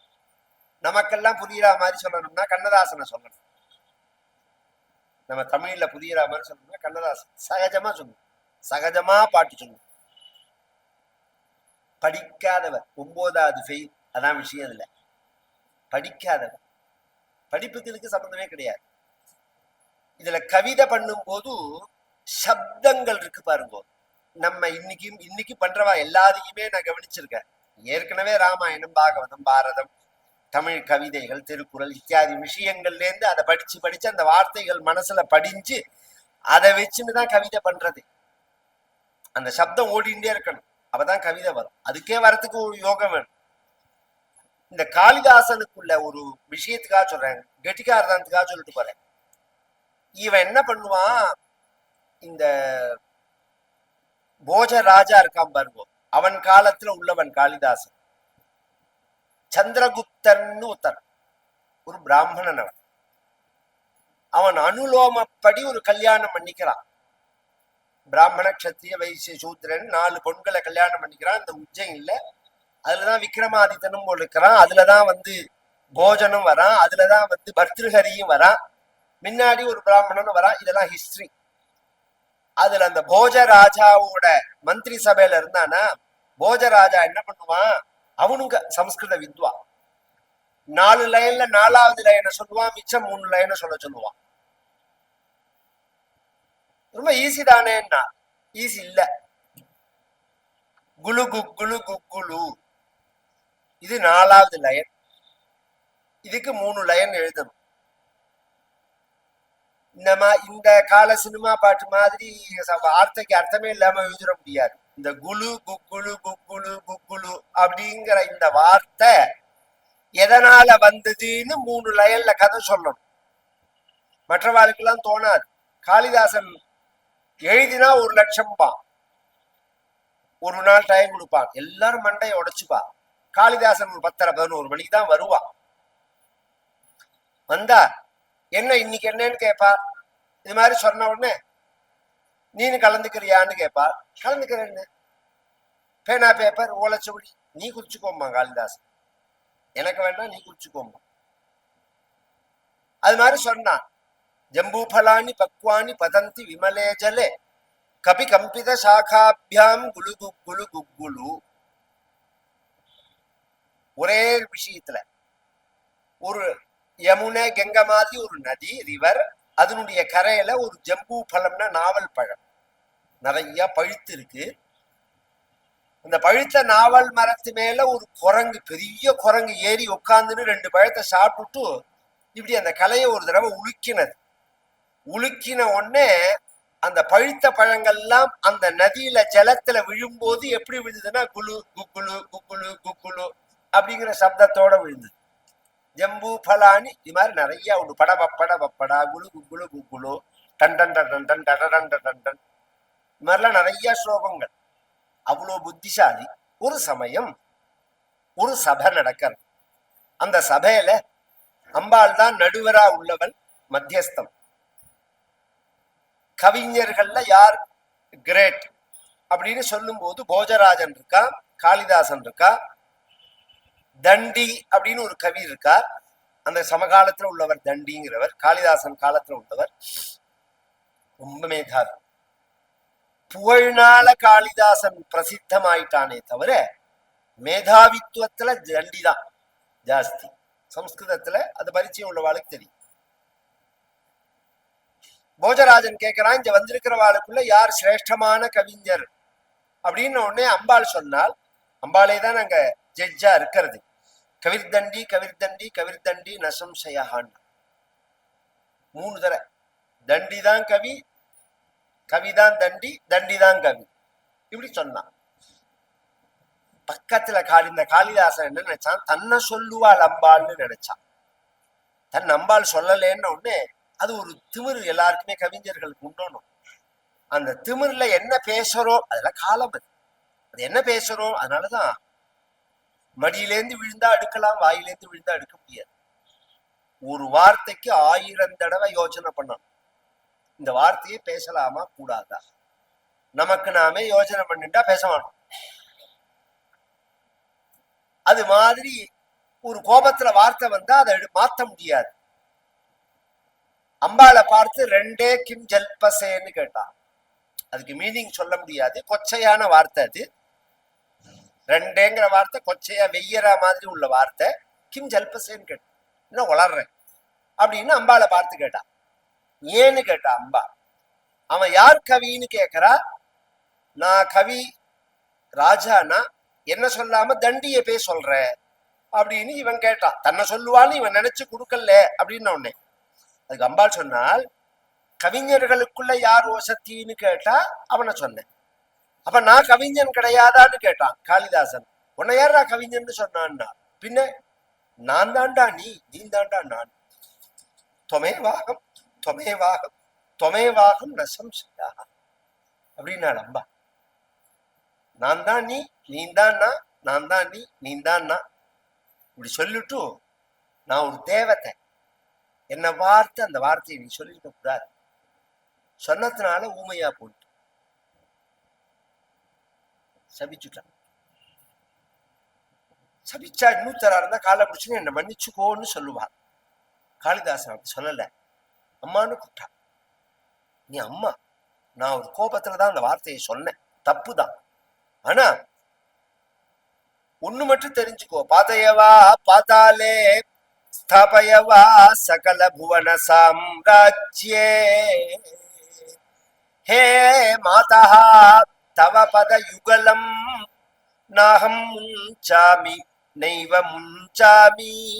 என நீ உயர்ந்த பதவியில உட்காத்தி வச்சாலும் சரி, பாதையவா ஸ்தாபயவா சகல புவன சாம்ராஜ்ய, உயர்ந்த அம்பாள் தான் உட்காத்தி வைப்பாள். ராஜத் கிருபாயி நமஹ ராஜபீட நிவேசித நிஜாஸ்ரித. அம்பாஜின்னு ஒரு ஊருக்கு போனேன்னா, அங்க பட்டாபிஷேகம் நடந்து அம்பாள் ரொம்ப நாள் கஷேத்திரம், அது ஹிருதயஸ்தானம். அங்க போனா திருப்பதி மாதிரி ஸ்வர்ணத்தினால அந்த கோவில் முழுக்க பண்ணியிருக்காள். மேல அவ இந்த அந்த அகமதாபாத்ல உள்ள அவ ஐஏஎஸ் எல்லாம் வந்திருந்தா, ராஜாராமன் ஜெயந்தி வாழலாம். அப்ப சொல்லும் போது சொன்னாவா, இது இது யார் பண்ண தெரியுமா மாமான்னா. யாருன்னா, நம்ம பிஎம் தான், பிஎம் காலத்துலதான் அதை பண்ணினார் அப்படின்னு.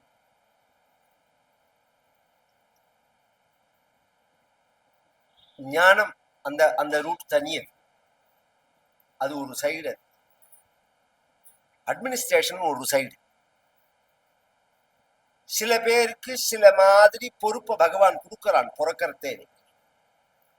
அதுக்குள்ளத்தை நாம விருத்தி பண்ணிக்கிறதுக்குள்ள காரியங்கள்லாம் செஞ்சுட்டுதான் அந்த பொறுப்பை ஏத்துக்கணும் நாம. அது மாதிரி ஏத்துண்டவர் அவர். அதுக்காக சொல்லவர், நம்ம பிஎம்னா நீங்க நினைக்கிற மாதிரி எல்லாம் கிடையாது. அவர் ஒரு அபூர்வமான ஒரு பேட்டியில நான் பார்த்தேன். நான் கட்சி சார்பெல்லாம் கிடையாது. ஏன்னா அவரோட அவ்வளோ க்ஷேமமா இருக்கணும்னு பிரார்த்திக்கிறவனா. ஏன்னா ஒரு பேட்டியில சொல்லும் போது அவர் சொன்னார், ஒரு 30 வருஷம் முன்னாடி தமிழ்நாட்டுல நிறைய நான் டிராவல் பண்ணியிருக்கேன், நான் முமுட்சுவா இருக்கிற சமயத்துல என்ன. பேட்டி எடுத்தவனுக்கே அதுக்கு அர்த்தம் தெரியல. பேட்டி எடுத்தவனுக்கு விட்டுட்டா. நான் அதை மார்க் பண்ணி அதை இது பண்ணி வச்சிருந்தேன். அப்புறம் பாக்குற வாழ்க்கைலாம் சொன்னேன், நான் முமுட்சுவா இருக்கிற சமயத்துல என்ன, அப்ப முமுட்சத்துல இருந்து மோட்ச ஞானியான ஸ்தானத்துக்கு வந்துட்டாருன்னு அர்த்தம். இப்ப முமுட்சுன்னா ஞானத்தை தேடி அலையறவன் அர்த்தம், ஞான சம்பாதனத்துக்காக அலையறவன் அர்த்தம். அது மாதிரி ஒரு சைடு இருந்தாலும் இது மாதிரி ஒரு பாரதத்தை நிர்மாணம் பண்ணணும் அப்படிங்கிறதுக்காக பண்ணியிருக்கிற காரியங்கள் அநேகம். அதுல அம்பாஜியோட அந்த மாதிரி ஒரு ஸ்தானத்துல அம்பாள் தான் உட்காத்தி வைப்பன். இந்த ஹரிஹர புக்கர்களை வித்யாரண்யால் உட்காத்தி வைக்கிறதுக்கு முன்னாடி அம்பாளை ஸ்தாபிச்சுட்டுதான் ஹரிஹர புக்கர் உட்காத்தி வைக்கிறான். இப்படி ஒரு ராஜ்யத்தை ஸ்தாபிக்கிறதுனால அதனால எங்க போனாலும் பெரிய ராஜ்யங்கள் அமையணும் அப்படின்னு நாம் ஆசைப்பட்டோம்னா அம்பாளுடைய ஆராதனை முக்கியம். நீ என்ன அது மாதிரி உட்காத்தி வச்சாலும் சரி, பாத்தையவா பார்த்தாலே என்ன கீழே தள்ளினாலும் சரி, ஒண்ணு மட்டும் நிச்சயம் அப்படின்னு நான் காளிதாசன் என்ன, ஹே மாதா தவபத யுகலம் நாகம் முஞ்சாமி நைவ முஞ்சாமி, உன்னோட கால் ரெண்டையும் நான் பிடிச்சிட்டு இருக்கேன் பாரு, இந்த கால் ரெண்டையும் விட மாட்டேன், இவங்க பிடிச்சிருக்கிற காலை விட மாட்டேன். என்ன நீ சக்கரவர்த்தியா உட்காத்தி வச்சாலும் இந்த காலை விட மாட்டேன், என்ன படுகொழியில தள்ளினாலும் இந்த காலை விட மாட்டேன். இதுக்கு என்ன அர்த்தம்னா, நீ எங்க இருக்கணும்னு நீ தீர்மானம் பண்றியோ அங்க என்ன உட்காத்தி வைன்னு அர்த்தம். நீ மேல இருக்கணும்னு, ஏன்னா உங்கால விட மாட்டேன். நீ என்ன படுகொழியில தள்ளினா நான் மட்டும் போகல, என்னோட சேர்ந்து நீனும் தான் வரணும். இந்த ராமாயணத்துல ஒரு ராத்திரி முழுக்க உட்காத்தி வச்சு சண்டை போடுவல் தசரதனோட கைகை. ஒரு ராத்திரி அதுக்கு கூனி செஞ்ச வேலை 1 மணி நேரம் தான். அந்த கைகை மனச 1 மணி நேரம் கூட சொல்ல முடியாது, 10 நிமிஷம் தான். 10 நிமிஷம் தான் கூனி மந்தரேங்கிறவள் கைகைய தயார் பண்றா. அதுக்கு நீ நினைக்கிற மாதிரி எல்லாம் கிடையாது, நாளைக்கு பதவி போயிடுத்துன்னா அப்புறம் நீ நினைச்சது நடக்காது, ராஜா நீ இல்ல ராமர் தான், நீ நினைக்கிற எல்லாமோ சொன்னான். சொல்லிவிட்டு ஒரு வார்த்தை சொல்றா, இவ்வளோ யோஜனை எல்லாம் உனக்கு சொல்லி கொடுக்கறேனே, உன் மேல உள்ள அபிமானம் அப்படிங்கறத மட்டும் நினைக்காத, துத்விருத்தம் மம விருத்திச்ச, நீ வீட்டை விட்டு மூட்டையை தூக்கின்னு வெளியில கிளம்பினா உன் பின்னாடி நானும் தானடி வரணும்னா அவன். நீ நடு ரோட்டுக்கு போனா உன்னோட நானும் தானே வரணும், அதனாலதான் அத்தனையும் இவனுக்கு சொல்லி கொடுக்கறேன்னா. இந்த காளிதாசன் சொல்றான், என்ன நீ மேல உட்காத்தி வச்சாலும் சரி கீழே உட்காத்தி வச்சாலும் சரி உன்னை விட மாட்டேன். அந்த காளிதாசன் தான் மூக்க கவியா வந்தான். சரி, இவருடைய அப்பா யாருன்னு தெரியாது, அம்மா யாருன்னு தெரியாது, ஆனா பிராமண பையன். பிராமணன் ஊமை, வாய் பேசாது, காது கேட்காது, பூணல் போடலாமான்னா போடணும் சாஸ்திரப்படி. இன்னைக்கு கல்யாணத்தன்னைக்கு பூனை போடுறா, பூனல் என்னத்தையுங்கிற விஷயத்த சொல்லிட்டு போறேன். இது மாதிரி உள்ளவாளுக்கு எப்படி போடுவா? அவனால வாயால ஜெபம் பண்ண முடியாது, நம்ம காதுல சொன்னா அவன் காதுல விழாது, அவனுக்கு எப்படி நாம இந்த காயத்ரி உபதேசம் பண்ண முடியும்னா அதுக்கு சாஸ்திரம் என்ன சொல்றது, பால் இருக்கு பாருங்க, பசும்பால் அல்லது சுத்த தேன், இதுல காயத்ரிய எழுதி அவனை குடிக்க சொல்லணும். அது ஒரு உபதேசம். ஏன்னா இதனால மாறும், ஜென்மாவோட பிராரப்தம் இதனால மாறும். இது பரியந்தம் அவன் என்ன கஷ்டத்தை அனுபவிக்கணுங்கிறது இருக்கோ அது இந்த பிராமணத்துவம் வந்தா மாறும். ஜென்மனா ஜாயத்தே த்விஜஹா, கர்மனா ஜாயத்தே த்விஜஹா, இது பிறப்பாளன், இது இன்னொரு ஜென்மா அவனுக்கு. அது மாதிரியும் பண்ணி பார்த்தா அப்பயும் அவனோட மூக்கத்துவம் போகல. அதனால ரொம்ப இது மாதிரி எல்லாம் குடும்பத்துல அந்த காலத்துல எல்லாம் ஒரு ஒரு செலக்டட் ஏரியாக்குள்ள தானே நம்ம இருப்போம், ரொம்ப பெருசா கூட்டம் இருக்காது, இருக்கக்கூடாது.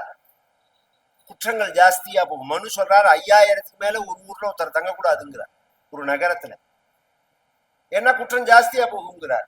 அந்த காலத்துல நம்ம எல்லாரையும் எல்லாருக்கும் தெரியும். பக்கத்தாத்துக்காரா, ஈத்தாத்துக்காரா, அடுத்த தெருவுக்காரா. நம்ம ஆத்து பொண்ணே வாசலுக்கு போய் ரோட்ல நின்னான்னா அந்த ஆத்து மாமா கேட்பாரு, எங்கடி வந்த சாயங்காலம் 6 மணியா பொறுத்து இங்க எங்க வந்தேன்னு கேட்பாரு. நாமளே பிரம்மச்சாரியா இருந்து சந்தியானந்தம் பண்ணா போனோம்னா, ஏன்டா உனக்கு பூணல் போட்டாச்சு சந்தியானந்தம் இல்லையான்னு கேட்பாரு ஈதாத்து மாமா. இன்னைக்கு அப்பனே கேட்க முடியாது. அவன் பதில் கேட்கறதுனால நான் என்ன கேட்கறியே நீ பண்ணினியான்னு கேட்பான்.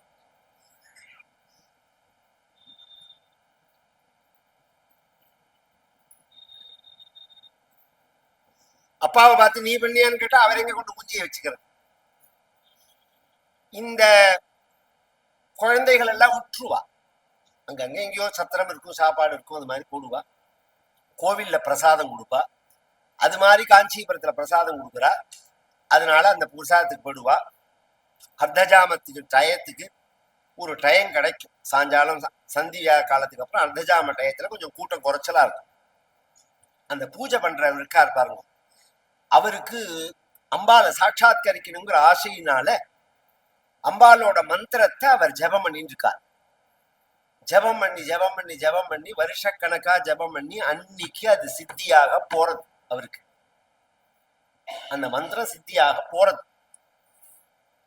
அது அவருக்கு தெரியாது.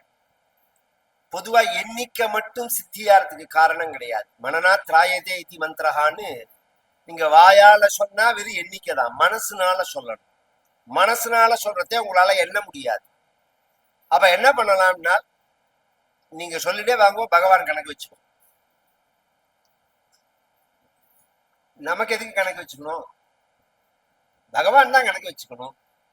பகவான் அதை கணக்கு வச்சுப்பார். சொல்ல வேண்டியது ஒரு டியூட்டி. இப்படிதான் நம்ம பெரியவாள்லாம் இருந்தது. அது எப்ப வருமோ தானாவே வரும். அந்த காலம் கணியறதே வந்துடும். இவர் என்ன பண்ணார், ஜபம் பண்ணிட்டே இருக்கிறதே ஒரு 8:45 மணி இருக்கும் ராத்திரி. அம்பாள் சித்தி ஆயிடுத்து. அம்பாள் விக்கிரகத்துல இருந்து வெளியில வந்துட்டாள். குணத்காஞ்சீதமா கரிகலப கும்பஸ்தனநதா பரீட்சிணா மத்தியே பரிணத சரச்சந்திரவதனா தனுர்பாணான் பாசம் ஸ்ரீனிமபி ததானா கரதலைஹி புரஸ்தாதாஸ்தான்னஹ புரமதிதுராஹோ புருஷிகா. ஆச்சாரியால் சாட்சாத்காரத்தை பிரார்த்திக்கிற ஸ்லோகம் இது. சௌந்தரலகரியில 7வது ஸ்லோகம். கொணத்காஞ்சீதாமா, எப்படி வரணும் அம்மா அப்படின்னு ஆச்சாரியால் சொல்றாள்னா, காஞ்சி அப்படின்னாலே மத்திய பிரதேசம்னு அர்த்தம். இந்த இடுப்பு இருக்கு பத்தியில, இந்த இடுப்புக்கு காஞ்சின்னு பேரு. இதுல போட்டுக்கிற ஒட்டியானத்துக்கும் காஞ்சின்னு பேரு. இந்த தேச உலகத்துக்கே மத்திய பிரதேசம்ங்கிறதுனால அதுக்கு காஞ்சின்னு பேரு. அந்த க்ஷேத்திரத்துக்கு காஞ்சி அப்படின்னு பேரு. அந்த இடுப்புல போட்டிருக்கிற அந்த மேகலை இருக்கு பாருங்க, மேகலைன்னு சொல்லுவாத. இதெல்லாம் எவ்வளவு பெரிய ஆச்சரியமான விஷயம். மேகலா அப்படிங்கிறது பிரம்மச்சாரி பையனும் போட்டுப்பான், ஸ்திரீக்களும் இடுப்புல போட்டுப்பா ஒட்டியானம் மாதிரி. தமிழ்நாட்டுல அப்ராமணால மேகலான்னு பேர் வைக்கிறது சகஜமான விஷயம். அதுக்கு என்ன அர்த்தம்னு அவளுக்கே தெரியாது. கேட்டா மேகலா அப்படின்னு பேர் வைப்பா. நீ தமிழம் வேற, நாங்க இந்து கிடையாதுன்னா சொல்றா பாருங்க. இதுக்கு என்னடா அர்த்தம்னு கேட்டா சொல்ல தெரியாது. வேணும்னே குழப்பறதுக்கா. இப்ப சமீபத்துல ஒண்ணு கிளப்பி விட்டா பாருங்க, திருவள்ளுவருக்கு காவி. காவியா காவி இல்லையா விட்டுருவோம். ஒரே ஒரு கேள்விதான், திருவள்ளுவர் ஆஸ்திகவாதியா நாஸ்திகவாதியா? இதான் கேள்வி. இதுக்கு பதில் சொல்லுங்க போதும். நீ ஆஸ்திகவாதின்னு சொல்லிட்டேன்னா நாஸ்திகவாதின்னு சொல்ல முடியாது. ஏன்னா அவர் கடவுள் மறுப்பான வார்த்தைகள் எதையுமே அவர் பேசல. ஃபர்ஸ்ட் ஆஸ்திகவாதின்னு சொல்லிட்டா ஆஸ்திகவாதிக்கு அடையாளம் உண்டு. சனாதன மதம் இது. நெத்தியில் எட்டுக்கிற விபூதிங்கிறது நீங்க நினைக்கிற மாதிரி வெறும் விபூதி இல்ல. நம்மளுடைய பிரதான தெய்வம் அக்னிமுகாவை சர்வா தேவதாகான்னு அக்னிமுகமா தேவத்தை ஆராதனம், அதோட பிரசாதம் தான் விபூதிங்கிறது. இன்னைக்குதான் விபூதிங்கிறதே விபூதி ஆயிடுது. அது விபூதியே இல்லை முதல்ல. அந்த சாஸ்திரம் சொல்ற விபூதியே கிடையாது. அதை எப்படி இட்டுக்கிறோங்கிறத பொறுத்துதான் நீங்க வைஷ்ணவமா சைவமாங்கிறதுலாம் அடுத்த விஷயம். ராமரே விபூதி தான் இருந்தா தெரியுமா உங்களுக்கு? பரமாச்சாரியால் சொல்லி ஒரு படம் இருக்கு என்கிட்ட. பரமாச்சாரியாளுக்கு ஒருத்தரை வரைஞ்சு தர சொல்லி பரமாச்சாரியாளுக்கு அவர் வரைஞ்சு கொடுத்து அந்த படம் நான் இன்னைக்கு நான் வெளியில நான் நெட்ல போட்டேன்னு பெரிய சண்டை வந்துடும். ராமரே விபூதிட்டார் அப்படின்னு இருக்கு, மறுக்க முடியாது யாருமே. அதை எப்படி விட்டுக்கிறோங்கிறத பொறுத்து வைஷ்ணவமா சைவமாங்கிறதெல்லாம் மாறும். பொதுவா மூணுமே இந்துக்களுடைய ஒரு அடையாளம். முதல்ல மண்ணு இட்டுக்கணும் குளிச்ச உடனே, போதாயனர் சொல்றது. அக்னி காரியமான உடனே உபாசனமோ அக்னிஹோத்திரமோ சந்தியா மிதாதானமோ இத்தியாதி காரியங்கள்லாம் பண்ண உடனே சாம்பல் இட்டுக்கணும். தேவதா பூஜை முடிஞ்ச உடனே சந்தனம் இட்டுக்கணும். அதனாலதான் தமிழ்நாட்டை தவிர எந்த ஸ்டேட்டுக்கு போனாலும் கோவில்ல சந்தனம் பிரசாதம் கொடுப்பா. தேவதையோட பிரசாதம் சந்தனம் தான். அதனாலதான் சந்தனம் விட்டுப்பா, பூஜை முடிஞ்ச உடனே சந்தனம் விட்டுப்பா. அந்த காலத்துல நம்ம பெரியவா எல்லாம் பார்த்து எல்லாம் அப்படி கீரி சந்தனமா இட்டுப்பா. அது மாதிரி ஒரு மேக்கலை இடுப்புல கட்டின்னு இருக்கால், குணத்து அது சப்தம் வருது. இதை ஏன் குறிப்பிட்டு சொல்லணும் ஆச்சாரியால் அப்படின்னா, இந்த மணித்வீபம் அப்படிங்கிற அம்பாளுடைய ஸ்வஸ்தானம்ங்கிறது கைலாசத்தோட ஒரு பகுதி, தனி லோகம் இல்லை. கைலாசத்துல பரமேஸ்வரன் இருப்பான். மணித்வீபையே நம்ம ஆத்திலேயே இது மாமா ரூம் இது மாமி ரூம் அப்படிலாம் பிரிச்சு வச்சுக்கிறோமோ, அது மாதிரி அம்பாளுடைய ராஜ்யம் நடக்கிற இடம் அது. பரமேஸ்வரன் எங்கேயாவது போனா மணித்வீபத்துக்கு வந்துருவாள் அம்பாள், உட்கார்ந்துப்பா. இவள் மணித்வீபத்துல ராஜ்ய பரிபாலனம் பண்ணிட்டு இருக்கிறதே லக்ஷ்மி சரஸ்வதி. இன்னும் சொல்ல போனா மகா சதுஷ்டி கோடி யோகினி கண சேவிதாயி நமஹா அப்படின்னு அம்பாளுடைய லலிதா சகஸ்ரநாமத்துல ஒரு அர்ச்சனை. 64 கோடி யோகினி கணங்களால சேவிக்கப்படுறவள் அம்பாள் அப்படின்னு இருக்கே. அந்த 64 கோடி சொல்ல முடியுமான்னு கேட்டார்.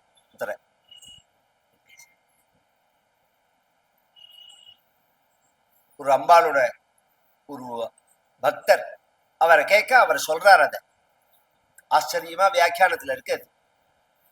அந்த கணங்களோட சிம்மாசனத்துல உட்கார்ந்துருக்க மன்மதன் வந்தா. மன்மதனுக்கு மார்க்கெட் போயிடுது. மன்மதனோட சரித்திரத்துல கல்யாணத்துக்கு முன்னாடி, பார்வதி கல்யாணத்துக்கு முன்னாடி அவன் பரமேஸ்வரன் தபஸ்ல இருக்கும் போது அந்த தபஸ்ல இருந்து கலைச்சு பார்வதியை கல்யாணம் பண்ணிக்கணும்னு மன்மதனை தேவதைகள்லாம் ஏவி விட, மன்மதன் பரமேஸ்வரன் தபஸ கலைக்க போக ஏகாந்தமா இருந்த பகவான் மன்மதன் இப்படி நின்ன உடனே அந்த கரும்பு வில்லு புஷ்ப பானம் இத கையில அவன் எடுக்கிற சமயத்துல பரமேஸ்வரன் கண்ணை திறந்துட்டார். கண்ணை திறந்தார்னா இந்த கண்ணு இல்ல, 3வது கண்ணை திறந்துட்டார். 3வது கண்ணை திறந்த உடனே ஆகாசத்துல உள்ள தேவதைகள்லாம் இவர் கோபத்தை அடைஞ்சுட்டாருன்னு நினைச்சிருந்து பரமேஸ்வரனை பார்த்து சொல்றாள், குரோதம் பிரபோ சம்ஹர சம்ஹரேதி யாவத் கிரஹே மருதம் பிரவாதஹ தாவத் சவன்னிஹி பவநேத்ர ஜன்ம பஸ்மாவசேஷம் மதனம் சகார. கோபம் வேண்டாம் பிரபோ, கோபம் வேண்டாம், கோபத்தை குறைச்சுக்கோங்கோ பிரபோன்னு இவ சொல்லி முடிக்கிறதுக்குள்ள கண்ணை திறந்துட்டார். கண்ணை திறந்தா கண்ணுலேருந்து நெருப்பு வெளியில யாவத்கிரக்கே மருதாம் பிரவாதா தாவத்ஸ வன்னி அது அப்படியே பொசுக்கி போயிடுது. பஸ்மாவசேஷம் சாம்பல் தான் மிச்சம். மன்மதனோட பத்னி ரத்தி கதர்றா. அது அதோட முடிஞ்சு போயிடுது. அப்புறம் கல்யாணத்துல கதறினார். பார்வதி கல்யாணத்துல அப்புறம் தன் கண்ணில் ஏற்றின மையால மன்மதனை வரைஞ்சு அம்பாள் உயிர் கொடுத்து உன் கண்ணுக்கு மட்டும் தெரிவான் அப்படின்னு சொல்லிவிட மறைஞ்சு போயிட்டான் மன்மதன். ரதி கண்ணுக்கு மட்டும் தெரிவான், குழைச்சுட்டான். அவன் சொன்னா, இருந்தாலும் எனக்கு அந்த மார்க்கெட் போனதுனால திருப்பி அதை பிடிக்கணும், எனக்கு என்ன பண்ணணும், ஒரு பிரபலமான அம்பாசிடர் வேணும். அது அந்த மார்க்கெட்டிங் அம்பாசிடர் தானே சொல்லுவாங்க. அத அந்த மார்க்கெட் பண்றவாளுக்கு என்ன சொல்லுவா தெரியல எனக்கு. ஏதோ ஒண்ணு இந்த ஃபேஷன் ஏதோ ஒண்ணு அது ஒண்ணு வேணும் எனக்கு. இந்த இந்த இதுல எல்லாம் வருவாருக்கோ, இந்த சோப்பை தேய்ச்சிட்டா என் மேனி தங்கம் போல மின்னுங்கிறாளே, அது மாதிரி ஒருத்தர் வேணும். அது மாதிரி ஒருத்தர் வேணும் எனக்கு. நீங்க தான் வேணும்னா. ஏன் நாள் உங்க ஆத்துக்காரரை தான் என் மார்க்கெட் போச்சு. அதனால நான் என்னோட வில்ல கொடுத்துடுறேன், என்னோட அம்பை கொடுத்துடுறேன். உங்க ஆத்துக்காரரான பரமேஸ்வரன் வரத்தை அவருக்கு முன்னாடி இதை கையில வச்சுன்னு போகணும்னா. அந்த காலத்திலே இப்படி யோசனை பண்ணியிருக்கா பாருங்க. எல்லாம் புதுசா ஒன்றும் செய்யவே முடியாது. இந்த சோப்பை தேய்ச்சிருந்தா 7 நாள்ல வெள்ளை வெளியேன்னு ஆயிடுவேங்கிறா. எத்தனை பைத்தியம் போய் வாங்குறது அந்த சோப்பை?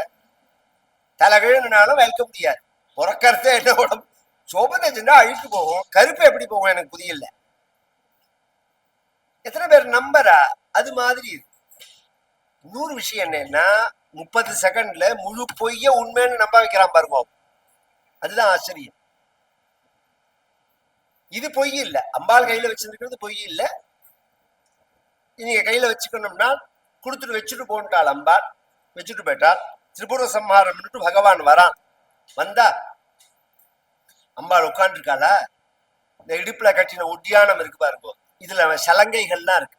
பொதுவாவே இந்த சலங்கைகள் அசஞ்சாதான் சப்தம் வரும், அசையல்னா சப்தம் வராது. நிறைய சலங்க உள்ள பதார்த்தங்களை சாத்திண்டு உட்கார்ந்துட்டே இருந்தா எப்படி சத்தம் வரும்? பொதுசாவியோ கொலுசோ இடுப்புல ஒட்டியானமோ இதை போட்டு இருக்கிற ஒரு அம்மா அந்த ஆத்துக்குள்ள 4 தடவை போயிட்டு வந்தாதான் ஜல்புள்ளுன்னு ஆமுழுக்க ஜில்லு ஜில்லு ஜில்லு சத்தம் இருக்கும். இந்த ஒட்டியானத்துல சலங்கைகளோட அம்பாள் உட்கார்ந்துட்டே இருக்கா. ஒரு பக்கம் அவன் வச்சுட்டு போன அந்த கரும்பு வில்லு பானம் அது அப்படியே இருக்கு. தன் தோழிகளான மாதிரி கணங்களோட பேசின்னு இருக்கா. பரமேஸ்வரன் திரிபுர சம்ஹாரம் பண்ணிட்டு வரார்.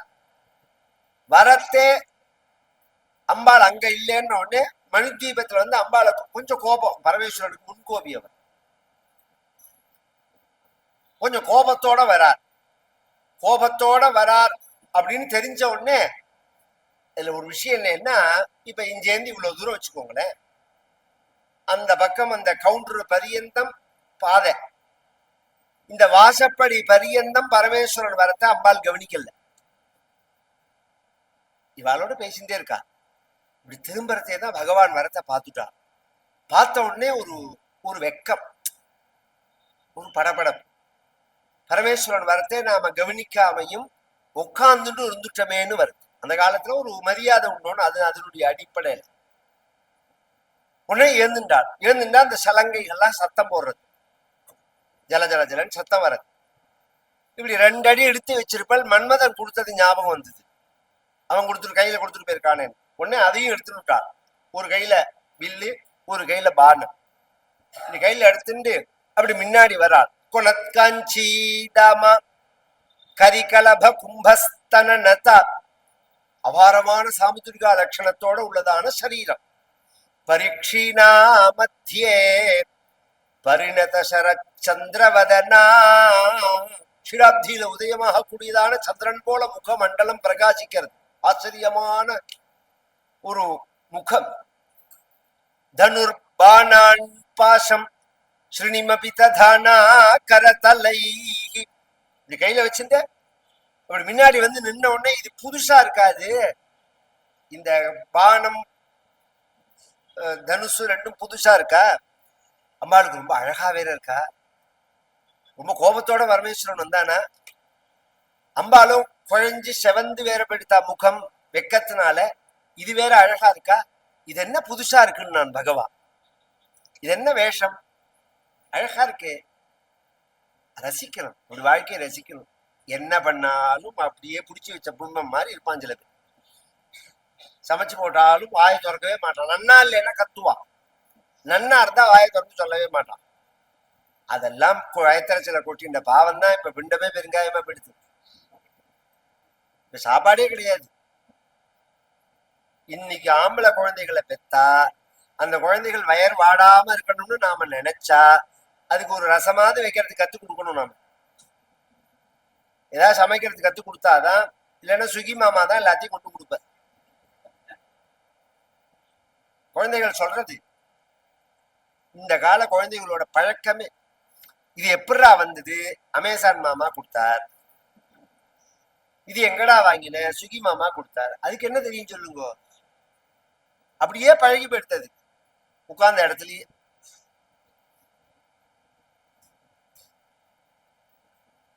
பகவானுக்கு அந்த கோபம் மறைஞ்சு, சரி சரி வா அப்படின்னு சொல்லி பகவான் இப்படி அப்படி கையை வச்சுட்டு அம்பாள் அழிச்சுன்னு போறானா. அப்படி பரமேஸ்வரன் முன்னாடி வந்து நின்ன போது, எப்பேற்பட்ட கோபிஷ்டன், மன்மதனை புடிச்சாம்பலா பண்ணினவர். அவர் முன்னாடி போய் நீ எப்படி நின்னையோ, புரஸ்தாத் அஸ்தான்னஹா புறமதித்து ராகோ புருஷிகா, அது முன்னாடி அது போல அவர் அங்க பத்னி, எனக்கு மாதா, எனக்கு அம்மா, எனக்கு முன்னாடி வந்து நிற்கணும் அப்படின்னு ஆச்சாரியால் பிரார்த்திக்கிறார். இது சாட்சாத்காரத்தை வர்ணிக்கிற ஸ்லோகம். இது அது மாதிரி ரூபத்துல அம்பாள் வெளியில வரா. இந்த இன்னொரு விஷயம் கிளாரிபிகேஷன் பண்ணிட்டு வேற, தியானம் வேற, சாட்சாத்காரம் வேற, ரெண்டுக்கும் வித்தியாசம். தியானம்னா என்ன? ஒரு பொருளை நாம உருவாக்குறது மனசுனால. இப்ப காமாட்சி அம்பாள் இருக்கா, காமாட்சியோட விக்கிரகம் எதுல பண்ணிருக்கு? சிலா ரூபத்துல இருக்கு. கொஞ்சம் இருக்கு, கொஞ்சம்லாம் இருக்கு. இதெல்லாம் எதுல இருக்குன்னா படத்துல இருக்கு, பேப்பர்ல இருக்கு, வரைஞ்சிருக்கா. இது பிள்ளையார் இருக்கா, இது எதுல இருக்கு அப்படின்னா மெட்டல்ல இருக்கு. கவனிச்சு கேள்வோ, இது ஒன்னொன்னு ஒவ்வொன்னா இருக்கா. அது மாதிரி கண்ணாமூடி நீங்க பார்க்கும்போது தெரிகிற உருவத்துக்கு திரவியம் எது, பொருள் எதுன்னா உங்க மனசு. இது மெட்டல் அப்படிங்கிற பொருள், அது ஸ்டோன் அப்படிங்கிறது, இது பேப்பர் அப்படிங்கிறது. அது மாதிரி நீங்க கண்ணுல மூடின்னு உள்ள தியானம் பண்ணும் போது பார்க்கறது உங்க மனசாகிற பொருளால தயார் பண்ணப்பட்டது. இப்ப நான் சொன்ன எதுவுமே அம்பாளுடைய நிஜ உடம்பு கிடையாது. அம்பாளோட உடம்பு என்ன கல்லுல பண்ணிருக்கா, அம்பாளோட உடம்பு என்ன பஞ்சலோகத்துல பண்ணிருக்கா, அம்பாளோட உடம்பு என்ன பேப்பர்ல பண்ணிருக்கா, மரத்துல பண்ணிருக்கா, எதுல பண்ணிருக்கு? சித்வடிவமானது. அப்படிதான் சொல்ல முடியும். அதுக்கு வேதம் சொல்றது அபூர்வமா, தஸ்ய பிரியமேவ சிரஹ மோதோ தட்சிண பக்ஷஹ பிரமோத உத்தர பக்ஷஹ ஆனந்த ஆத்மா பிரம்மபுச்சம் பிரதிஷ்டா ததப்பேட ஸ்லோகோ பவதி அப்படிங்கிறது. நாமெல்லாம் நம்மளுடைய உடம்பெல்லாம் பாஞ்சபௌத்திகமான சரீரம். கவனிச்சு கேட்டுன்னு வாங்கும். நம்ம உடம்பெல்லாம் எதனால பண்ணிருக்குன்னா பஞ்சபூதங்களுடைய சேர்க்கையினால. தேவதைகள் வேற, தெய்வம் வேற. இந்திரன், வருணன், யமன் இத்தியாதி தேவதைகள் இருக்கா பாருங்க. அவர்கள் உடம்பெல்லாம் எதனால பண்ணிருக்குன்னா தேஜோ வடிவமானது, அவளோடது ஒளிமயமானது.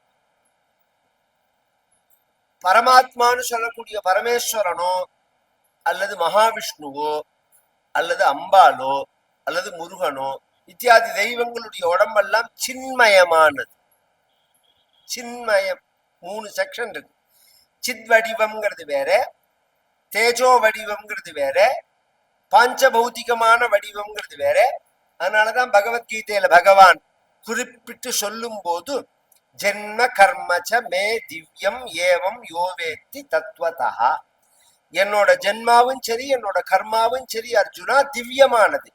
உன்னோட கணக்குல அவன் கேட்டான் அர்ஜுனன், சில விஷயங்களை பகவான் சொன்ன உடனே இதை நான் சூரியனுக்கு சொன்னேன், மனுவுக்கு சொன்னேன், இக்ஷ்வாவுக்கு சொன்னேன்னா நீனு நானும் ஒரே வயசு. நீ தேவகி புத்திரன், நான் குந்தி புத்திரன். உனக்கு எனக்கு ஒரே வயசு. உன்னை குருவா உட்காத்தி வச்சு கையை கட்டிட்டு நான் கேட்கறேன்னு உடனே காதுல பூசுறதுக்கு ஒரு அளவு கிடையாது. நான் சூரியனுக்கு சொன்னேன், சந்திரனுக்கு சொன்னேங்கிற. சூரியன் எப்ப உண்டானா? சூர்யா சந்திர கஷ்யபாதுதா சூர்யாதுன்னு இருக்கு. எத்தனையோ கோடிக்கணக்கான வருஷம் முன்னாடி சூரியன் உண்டானான்னு. சூரியனுக்கு நீ எப்படி? நீ எனக்கு தெரிஞ்சு தேவகி புத்திரன், உனக்கு 100 வயசு தானே ஆறுது.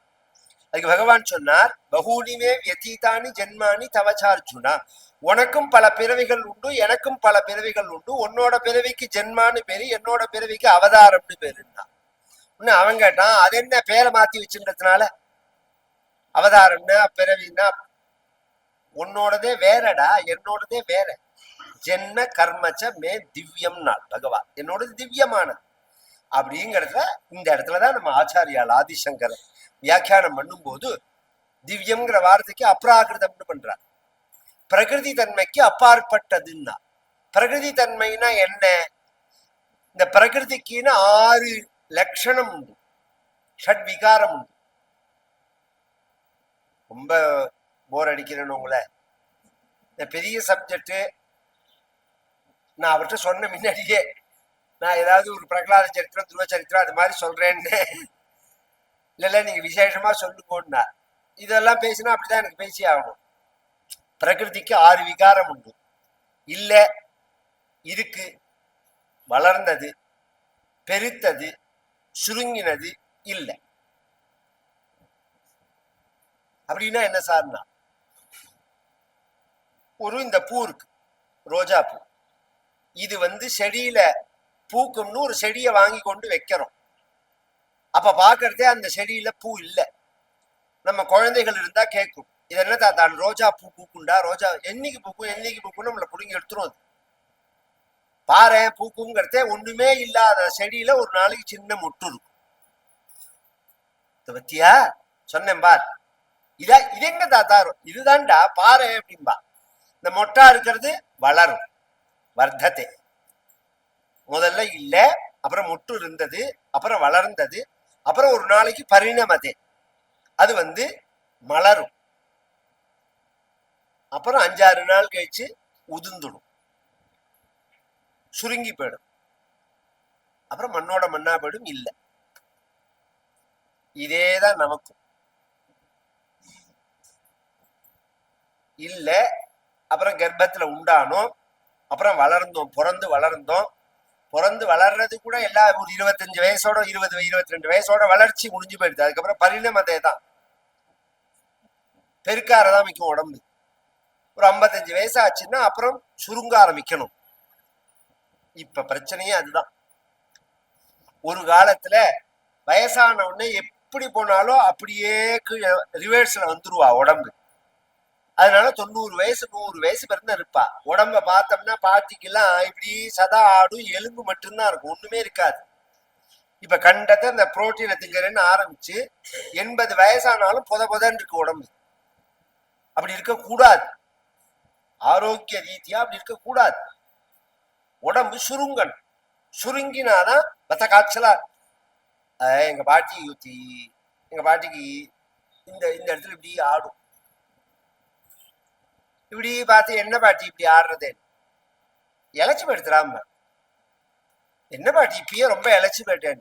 இதெல்லாம் போறாதரா, இன்னும் இழைக்கணும்டா. ஏன் பாட்டி இப்படி சொல்றேன்? தூக்குற வாழ்க்கை சுமையா இருக்கக்கூடாது.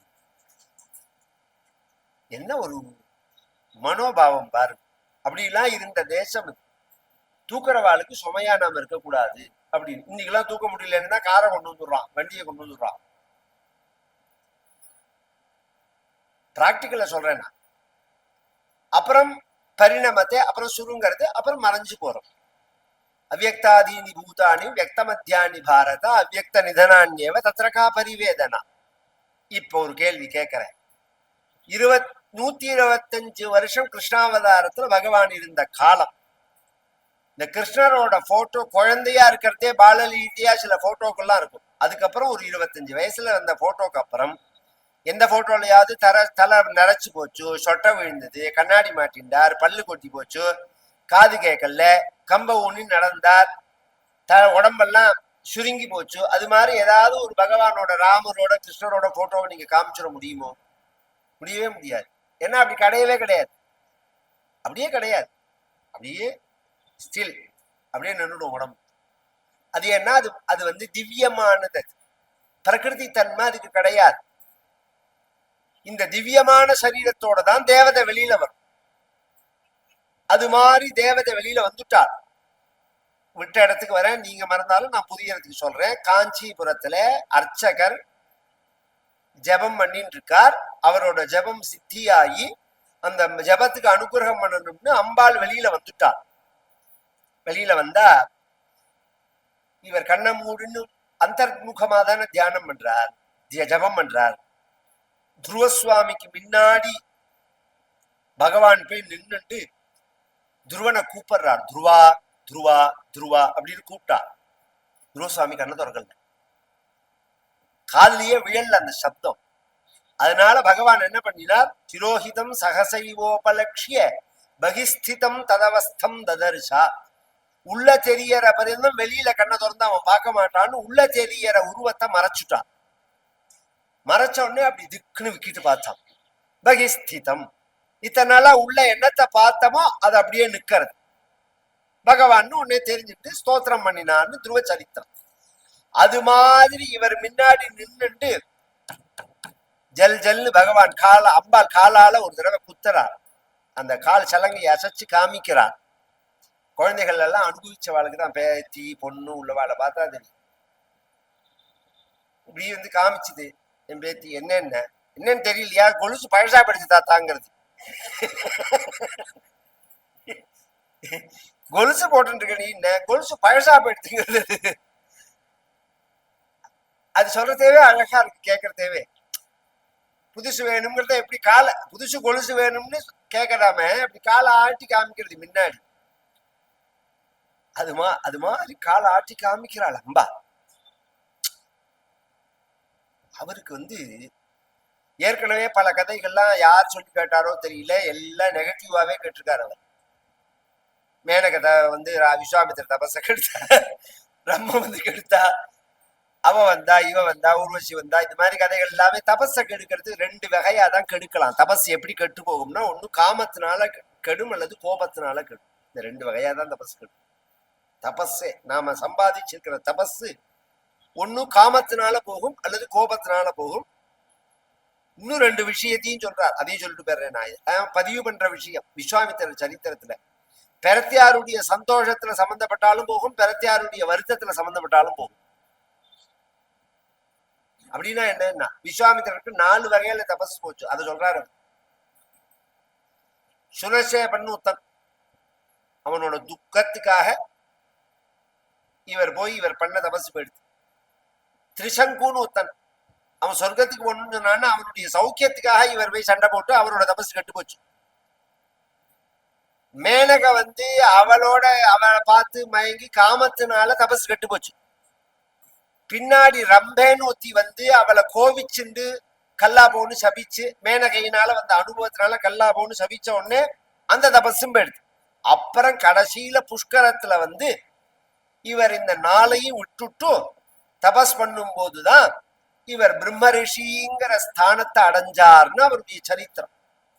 இப்ப எதிர்த்தாப்புல வந்து நிக்கிற அந்த அம்பால நம்ம தபஸ கெடுக்கிறதுக்காக வந்திருக்கிற தேவதேன்னு நினைச்சாரு. நினைச்சதோட இல்லாம சீச்சி அப்படின்னா, எதிர்த்தாப்புல நிக்கிற அம்பால பார்த்து சீச்சி அப்படின்னா நகர்ந்துட்டா அம்பா. ஏன்னா இவருக்கு பக்குவம் இல்லை, மந்திர சித்தியானாலும் பக்குவம் இல்லை அப்படின்னு நகர்ந்துட்டா. நகர்ந்தா அடுத்த தூண்ல இந்த ஊமை உட்காந்து இருக்கா. அர்த்தஜாமம் கோவில்ல ஒத்தருமே கிடையாது. அந்த காலம் தானே, எல்லாரும் சாயங்காலத்துக்குள்ள வந்துட்டு போயிருப்பா. சந்தியா காலத்துல அர்த்தஜாமத்துக்கு வருவா. அப்புறம் சந்தியா காலையில வந்து தீபாராதனை பார்த்துட்டு போயிடுவா. அதுக்கு போயிட்டு ஷார்ட் திருப்பி அர்த்தஜாமத்துக்கு வருவா. அதுக்கு நடுப்புல கேப்ல நடக்கிற கதை அது. அவன் போய் உட்கார்ந்து உடனே அவனை அம்பாள் சிலையிலேருந்து வெளியில வந்துட்டால், தெய்வங்களுக்கு ஒரு நியமம் என்னன்னா, வெளியில ஆவிர்பவிச்சுட்டா அனுகிரகம் பண்ணாம உள்ள போக கூடாது. ஒரு ரூபத்தை எடுத்துன்னு வெளியில வந்துட்டா அனுகிரகம் பண்ணினாதான் திரும்பி உள்ள போகலாம். அதனால யாருக்கு அனுகிரகம் பண்ணலாம்னு பார்த்தா அந்த ஊமை தான் உட்கார்ந்து இருக்கா. அவன் கிட்ட போய் அவன் ரொம்ப நாளா பிரார்த்திச்சுன்னு இருக்கிறது பேச்சு வரணும்னு தான். வாயத்தொரேன் இப்படி சைகை காமிச்சான், வாயை ஓபன் பண்ணுங்கிற மாதிரி. அவன் உண்மையாவே அவன் எதுக்கு உட்காந்துருக்கான்னா அந்த பிரசாத்துக்கு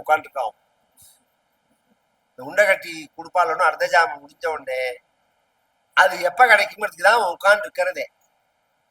இது அம்பாளை பார்த்த உடனே வாயை துறன்னு உடனே சரி பிரசாதம் தான் கொடுக்க போறா போல இருக்கு, அதுக்குதான் அவன் தயாரா இருக்கான். பட்டுன்னு வாயை திறந்தா தன் வாயில உள்ள தாம்பூலம் போட்டு இருக்கா அம்பாள். அழகான தசவித பரிமளத்தோட கூடினதான வெத்தலைப்பாக்கு. வெத்தலைப்பாக்கு தாம்பூலம் ஸ்வீகரம் பத்ரம், க்ஷேமகரமானது, ஐஸ்வர்யப்பிரதமானது, மங்களமானது. வெள்ளிக்கிழமைக்கு அந்த காலத்துல எல்லாம் போட்டுக்கணும்னே சொல்லுவா. பொம்மநாட்டிகளுக்கு வந்தா வெத்தலைப்பாக்கு வச்சு கொடுப்பா. வெத்தலைப்பாக்கு போட்டுக்கோ, சுமங்கலி பிரார்த்தனை எல்லாம் பண்ண வெத்தலைப்பாக்கு போட்டுக்கோங்கோம்பா. அது இந்த இஸ்லாமிய படையெடுப்புனால அதோட புகையிலைகள் எல்லாம் சேர்ந்து அதுவே ஒரு கெட்ட பழக்கம் மாதிரி ஆயிடுச்சு நம்ம தேசத்துல. இந்த ரெண்டு பாவிகள் 2 நாசம் பண்ணினான், 2 கெட்ட பழக்கத்தை நமக்கு சொல்லி கொடுத்தான். இந்த முஸ்லீம் படையெடுப்பு, துலுக்கர்கள் படையெடுப்புனால வந்ததுதான் டுபாக்கோ புகையில. அதுக்கு முன்னாடி இந்த தேசத்துல எல்லாம் கிடையாது. இந்த கிறிஸ்துவ படையெடுப்புனால வந்தது காபி டீ. அதுக்கு முன்னாடி காபி டீ எல்லாம் கிடையாது. பால் உண்டு, தேன் கலந்து பால் சாப்பிடுவா. இந்த காபி டீ பழக்கங்கள் எல்லாமே கிடையாது. வாயை திறந்தால் ஆச்சரியமான அந்த தாம்பூலத்தை அப்படி வாயில அந்த ரசத்தை துப்பினார். அந்த ரசத்தை துப்பின அடுத்த க்ஷணம் அவர் வாக்கிலேருந்து வந்ததுதான் இந்த மூக்க பஞ்ச சதி அப்படிங்கிறது. பொதுவா காரண பரச்சித்ரூபா காஞ்சிபுர சீம்னி காமபீடகதா காச்சன விகரதி கருணா காஷ்மீரஸ்தபக கோமலாங்கலதா காரண பரச்சித்ரூபா காஞ்சிபுர சீம்னி காமபீடகதா. இப்ப சொன்ன மத்தியில சித்வஸ்துன்னு காரண பரச்சித்ரூபா தேஜோமயமானது, பாஞ்சபௌதிகமானது, சின்மயமானதுன்னு சொன்ன மத்தியில இந்த சித்து எந்த சித்துன்னா காரண சித்து. இதுல ஒரு விசேஷம் என்னன்னா அது நான் கொஞ்சம் நாளைக்கு விளக்கி சொல்றேன், ரொம்ப பெரிய விஷயம் அது. சர்வகாரண வஸ்துவா இருக்கக்கூடியதான சித் ரூபம். இதை மட்டும் மனசுல வாங்கிக்கோங்க. அந்த சர்வகாரணம்னா என்னங்கிறத நாளைக்கு சொல்றேன். பரத்ரூபா காஞ்சி புரசீம்னி, அந்த காஞ்சிபுரத்துக்கே வகுடு மாதிரி பிரகாசிக்கிறவன். சீம்னின்னா அந்த இடத்துல இந்த திலகம் மட்டுக்கிற மத்தியில சிந்தூரம்னு வகந்தி சிந்தூரம்னு சௌந்தரலகரிலையும் சொல்லுவார். இந்த இடத்துல இட்டுக்கிறதுக்கு வகுட்டு இந்த உச்சந்தலையில, அதனாலதான் இந்த சிந்தூர்னு பேரே வச்சது இந்த அட்டாக்கு. காரணம் இல்லாமலாம் வைக்கல. இந்த காஷ்மீர்ல வந்த பிரச்சனையை தீக்கிறதுக்கு தான் சிந்தூர்னு வச்சதே. அதுக்கு உடனே அடுத்த 2 நாள்ல ஒரு 2 வீடியோ நான் அந்த அம்பாளை பத்தி சொல்லியிருக்கேன். சிந்தூரம்னா என்ன, சிந்தூர் அப்படின்னா என்ன, அம்பாள் எதுக்கு இந்த தேசம் முழுக்க சுத்தி இத்தனை க்ஷேத்திரங்கள் நமக்கு அமைஞ்சிருக்கு இந்த தேசத்தை காப்பாத்துறதுக்காக அப்படிங்கிறதுக்காக. அப்பேற்பட்டதான அழகோட பிரகாசிக்கக்கூடிய அழகான சரீரம். அதுவும் எப்பேற்பட்ட சரீரம்னா காஷ்மீர ஸ்தபகம், குங்குமப்பூ போல மிருதுவான சரீரத்தை விட கோமலாங்கலதா கருணா விகரதி. அப்பேற்பட்ட அம்பாள் பிரகாசிக்கிறாள்னு ஆரம்பிக்கிறார். இதோட விளக்கம் விஸ்தாரமா நாளைக்கு சொல்றேன். ஆனா இதுல அந்த ரூபத்தை வர்ணிச்சதுதான் முக்கியமானது. பிரகா சந்திர இதுலயே வர்றது. சமான காந்தி வதனா நகாதி ராஜஸ்துதா முகானாமபி குர்வதி சுரதுனி நிகாஷ வாக்வைபவம் ஸ்ரீகாஞ்சி நகரி விஹார ரசிகா சோகாபஹந்திரி சதா ஏகா புண்ணிய பரம்பரா பசுபதே ராகாரிணி ராஜதே ரகா சந்திர சமான காந்தி வதனா. சந்திர சமான காந்தி வதனா, 1000 சந்திரர்கள் சேர்ந்தா என்ன பிரகாசம் இருக்குமோ அந்த பிரகாசத்தோட கூடினதான முகம். நாகாதி ராஜஸ்துதா. ஏன் சந்திரனை பத்தி சொல்லுவானே அப்படின்னு சொன்னா,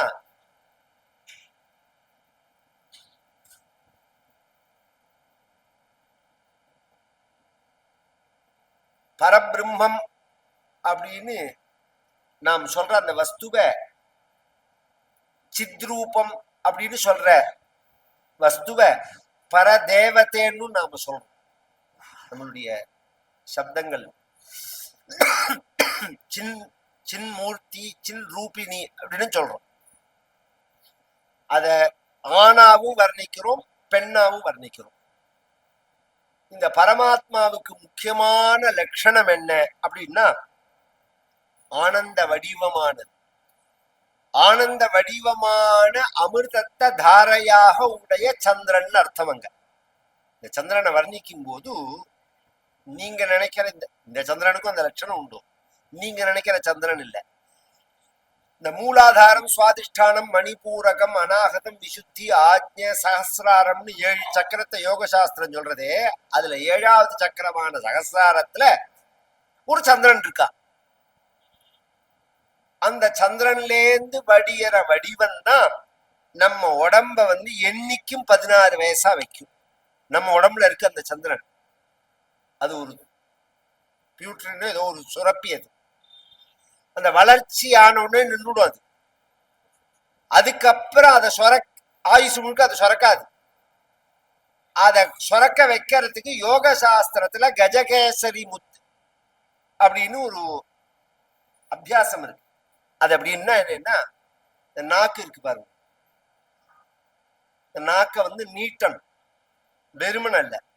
இப்படி நாக்கை நீட்டுனா நான் உங்களுக்கு புரியறதுக்காக சொல்றேன். இது எப்படின்னு அந்த அளவுக்கு இழுக்கணும். கையால இழுத்து ஒரு கட்டத்துல கீழே உள்ள அந்த இதையும் அறுத்து விட்டுருவா. இப்படி நாக்கை இழுத்து இழுத்து இழுத்து இழுத்து அபியாசம் பண்ணா நீட்டா போயிடும். அந்த நாக்கை மடக்கி உள்ள கொண்டு போய் மேல கொண்டு போகணும். அதை மேல கொண்டு போய் லைட்டா அந்த இந்த பக்கத்துல மூளைக்கு கீழே அந்த அந்த சுரப்பி இருக்கு, ஓபன் பண்ணி அதை நீங்க ஒண்ணும் பண்ண முடியாது மெடிக்கல் வைஸ். அதை இந்த நாக்குனால போய் அதை தொட்டோம்னா அது ஆக்டிவேட் ஆயிடும். இதெல்லாம் பண்ணாதீங்க, உங்களுக்கு புரியறதுக்காக சொல்றேன். பண்ண போறது இல்ல, உங்களுக்கு அப்படி ஒண்ணு இருக்கு, அப்படி ஒண்ணு இருக்குங்கிறதுக்காக சொல்ல வர. அது இருக்கு, அது மெடிக்கல் வைஸ் ஒத்துக்கிறா. நம்ம யோக சாஸ்திரத்துல பதஞ்சலியில சொல்லிட்டு போயிருக்கா. அதை தொட்ட உடனே அந்த சுரப்பிலேருந்து வர அந்த திரவத்துக்கு தான் அமிர்தம்னு பேர். உடம்பு அப்படியே பார்த்தீங்கன்னா 120 வயசானாலும் 20 வயசு மாதிரி இருக்கும். அதுதான் ஆச்சரியம். எத்தனை நாள் வாழணுங்கிறது இல்ல, கெடாம இருக்கும். இத காமிக்கிறதுக்கு தான் அந்த சந்திரனை வர்ணிக்கிறது. இப்ப அடுத்த விஷயத்துக்கு வர, சிவானந்த லஹரின்னு ஆச்சாரியால் பண்ணியிருக்காரு தெரியும். சௌந்தர லஹரி மாதிரி சிவானந்த லஹரின்னு பண்ணியிருக்காரு. சிவசக்தியா யுக்தோ எதி பவதி சக்த பிரபவிதம்னு சௌந்தர லஹரி ஆரம்பம். சிவானந்த லஹரி ஆரம்பம் என்ன? சிவா கலாபியாம் சூடாலங்கிருத சசிகலாபியாம் நிஜதப பலாபியாம் பக்தேஷு பிரகடித பலாபியாம் அப்படின்னு ஆரம்பம். கலாபியாம் சூடாலங்கிருத சசிகலாபியாம், இதுதான் முக்கியம். ரெண்டு பேரையும் துவந்தமா வர்ணிச்சுட்டு, 2 பேரும் எப்படி இருக்கார்கள்னா தலையில சந்திரனோட பிரகாசிக்கிறார்கள். அம்பாலும் சந்திரனோட பிரகாசிக்கிறாள், பரமேஸ்வரனும் சந்திரனோட பிரகாசிக்கிறாள் அப்படின்னு இருக்கு. பத்தியில அந்த சந்திரன்னா என்னன்னா நீங்க நினைக்கிற சந்திரன் இல்ல, அது அமிர்ததாரையான சந்திரன். அது அதனால தேவதைகள்லாம் பிரார்த்திக்கிறாளாம் அம்பால, அந்த அமிர்ததார வேணும். நாகாதிராஜஸ்துதா சொல்ல போனா அத்தனை தேவதைகளுக்கு சக்தியே அம்பாள் தான். அந்த அம்பாலோட சக்தி சேர்ந்தாதான் அந்த தேவதைகளுக்கு மகிமையே வரும். இந்திரனோட அம்பாள் சேர்ந்தாதான் ஐந்திரின்னு வரும். இந்திராணி வேற, ஐந்திரி வேற. வருணனோட அம்பாள் சேர்ந்தாதான் வாருணிங்கிற தேவதை வரும். அக்னியோட அம்பாள் சேர்ந்தாதான் ஆக்னேயின்னு வரும். மகேஸ்வரனோட சேர்ந்தா மகேஸ்வரின்னு வரும். மகேந்திரனோட சேர்ந்தா மகேந்திரின்னு வரும். விஷ்ணுவோட சேர்ந்தா வைஷ்ணவி அப்படின்னு வரும். பிரம்மாவோட சேர்ந்தா பிராமி அப்படின்னு வரும். இதெல்லாம் அம்பாலோட சக்திகள். இது சேரலைன்னா அவளுக்கு அந்த அந்த அந்த மதிப்பு இருக்கு வரும், அந்த ஸ்தானம், அந்த ஒர்க்கு அதை அவளால செய்ய முடியாது. இததான் முதல் ஸ்லோகத்துல ஆச்சாரியால் சொல்றதே. சிவசக்தியா யுக்தோ யதி பவதி சக்த பிரபவித்தும் ந சேதேவம் தேவோ ந கலு குஷல ஸ்பந்தித்துமபி அத்தஸ்துவாம் ஆராத்யாம் ஹரிஹர விரிஞ்சாதிபிரபி பிரணந்தும் ஸ்தோத்தும் வா கதமகிருத புண்ணிய பிரபவதி. அது மாதிரி இங்க எல்லாரும் உன்னை ஸ்தோத்திரம் பண்றார், ஆராதிக்கிறாள். அத்தஸ்துவாம் ஆராத்யா, ஏன்னா பரமேஸ்வரனே உன்னோட சேர்ந்த பிறந்தா சக்தனாரான். அந்த தேவதைகளால பூஜை பண்ணக்கூடிய நாகாதி ராஜஸ்துதா மூகானாமபி குருவதி சுரதுனி நீகாச வாக்வை பவம். மூகானாமபி, பேச தெரியாத, பேச வராத, சக்தி இல்லாத இந்த ஊமை எப்படி பண்ணியிருக்காள் அம்பாள் அப்படின்னா, இக் அப்படின்னு கூட்டி படிக்கிற மாதிரி பண்ணல. சுரதுனி நீகாச வாக்வை பவம். இப்படி மேல போய் பார்த்தேன்னா ரிஷிகேஷத்துக்கு மேல கங்கை வரத பார்த்தா தெரியும். இந்த கீழே வர கங்கை எல்லாம் கங்கையும் இல்லை, இங்கேருந்து மேல போகணும். போனா அப்படியே அந்த கங்கை கரையில உட்காந்துட்டா ஒரு சப்தம் இருக்கும், சல சல சல சல சலன்னு சிவானந்தா சொல்லுவார். அதுவே தியானம். அந்த கங்கை கரையில உட்காந்து அந்த சப்தத்தை கேட்கறதே தியானம்.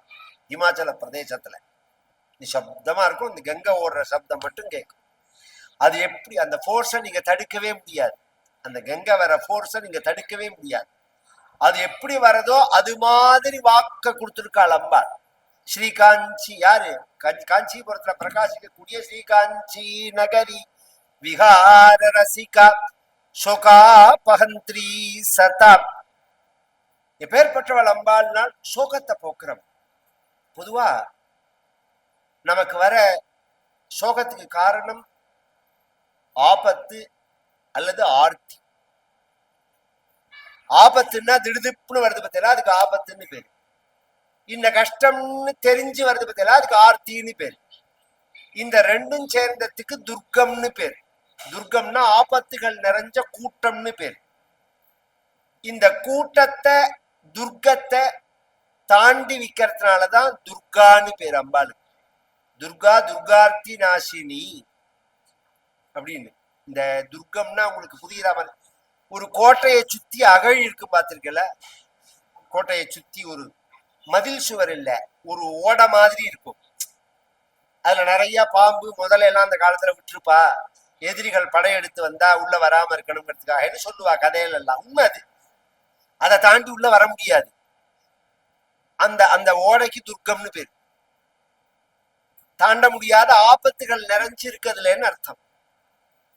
அது மாதிரி ஆபத்துகள் நிறைஞ்ச வாழ்க்கைய நமக்கு தாண்டி வைக்கிறதுனால துர்கான்னு பேர்.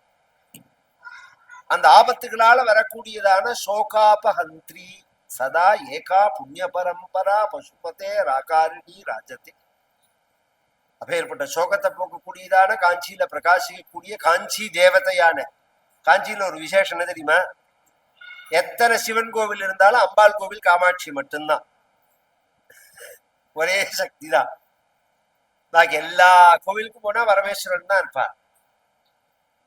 அம்பாள் மட்டும் காமாட்சியா பிரகாசிக்கிறார்.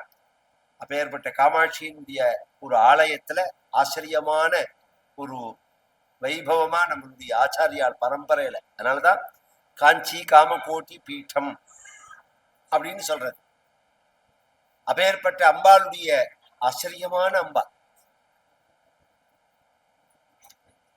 காமாட்சிங்கிற பெயர்லாம் நாளைக்கு அம்பாள் தான் பரமேஸ்வரன் தான் அனுப்புறார் காஞ்சிபுரத்துக்கே காமாட்சியா. அதெல்லாம் நாளைக்கு சொல்றேன். அந்த அம்பாளுடைய கும்பாபிஷேகம் ஜூலை 1ஆம் தேதி நடக்க இருக்கிறது. அதை உத்தேசிச்சு இந்த அம்பாளை பத்தி பேசக்கூடியதான ஒரு ஏற்பாடை இன்னைக்கும் நாளைக்கும் இருக்கு. நாளைக்கு இந்த மூகபஞ்ச சதி சௌந்தர்யகதி இந்த அம்பாளோட இது இன்னும் நிறைய ஸ்லோகங்கள் இருக்கு. இதெல்லாமும் கலந்து நாளைக்கும் அந்த ஸ்தோத்திரங்களை நிறைய அனுபவிக்கும். ஐகிரி நந்தினி நந்தித மேதினி விஸ்வ வினோதினி நந்தினுதே ಗಿರಿವರ ವಿಂಧ್ಯ ಶಿರೋಧಿ ನಿವಾಸಿನಿ ಜಿಷ್ಣುನುತೆ ಭಗವತ ಯೇಷಿನಿ ಕಂಠ ಕುಟುಂಬಿನಿ ಭೂರಿ ಕೃತೆ ಜಯ ಜಯ ಹೇ ಮಹಿಷಾಸುರಮರ್ ರಮ್ಯಕ ಪರ್ದಿನಿ ಶೈಲಸುತೆ. ಆದಿಪರಾಶಕ್ತಿ ಮಾತಾ ಕೀ சத்குருநாத் மகாராஜ் கி, ஆஞ்சநேய மூர்த்தி கி.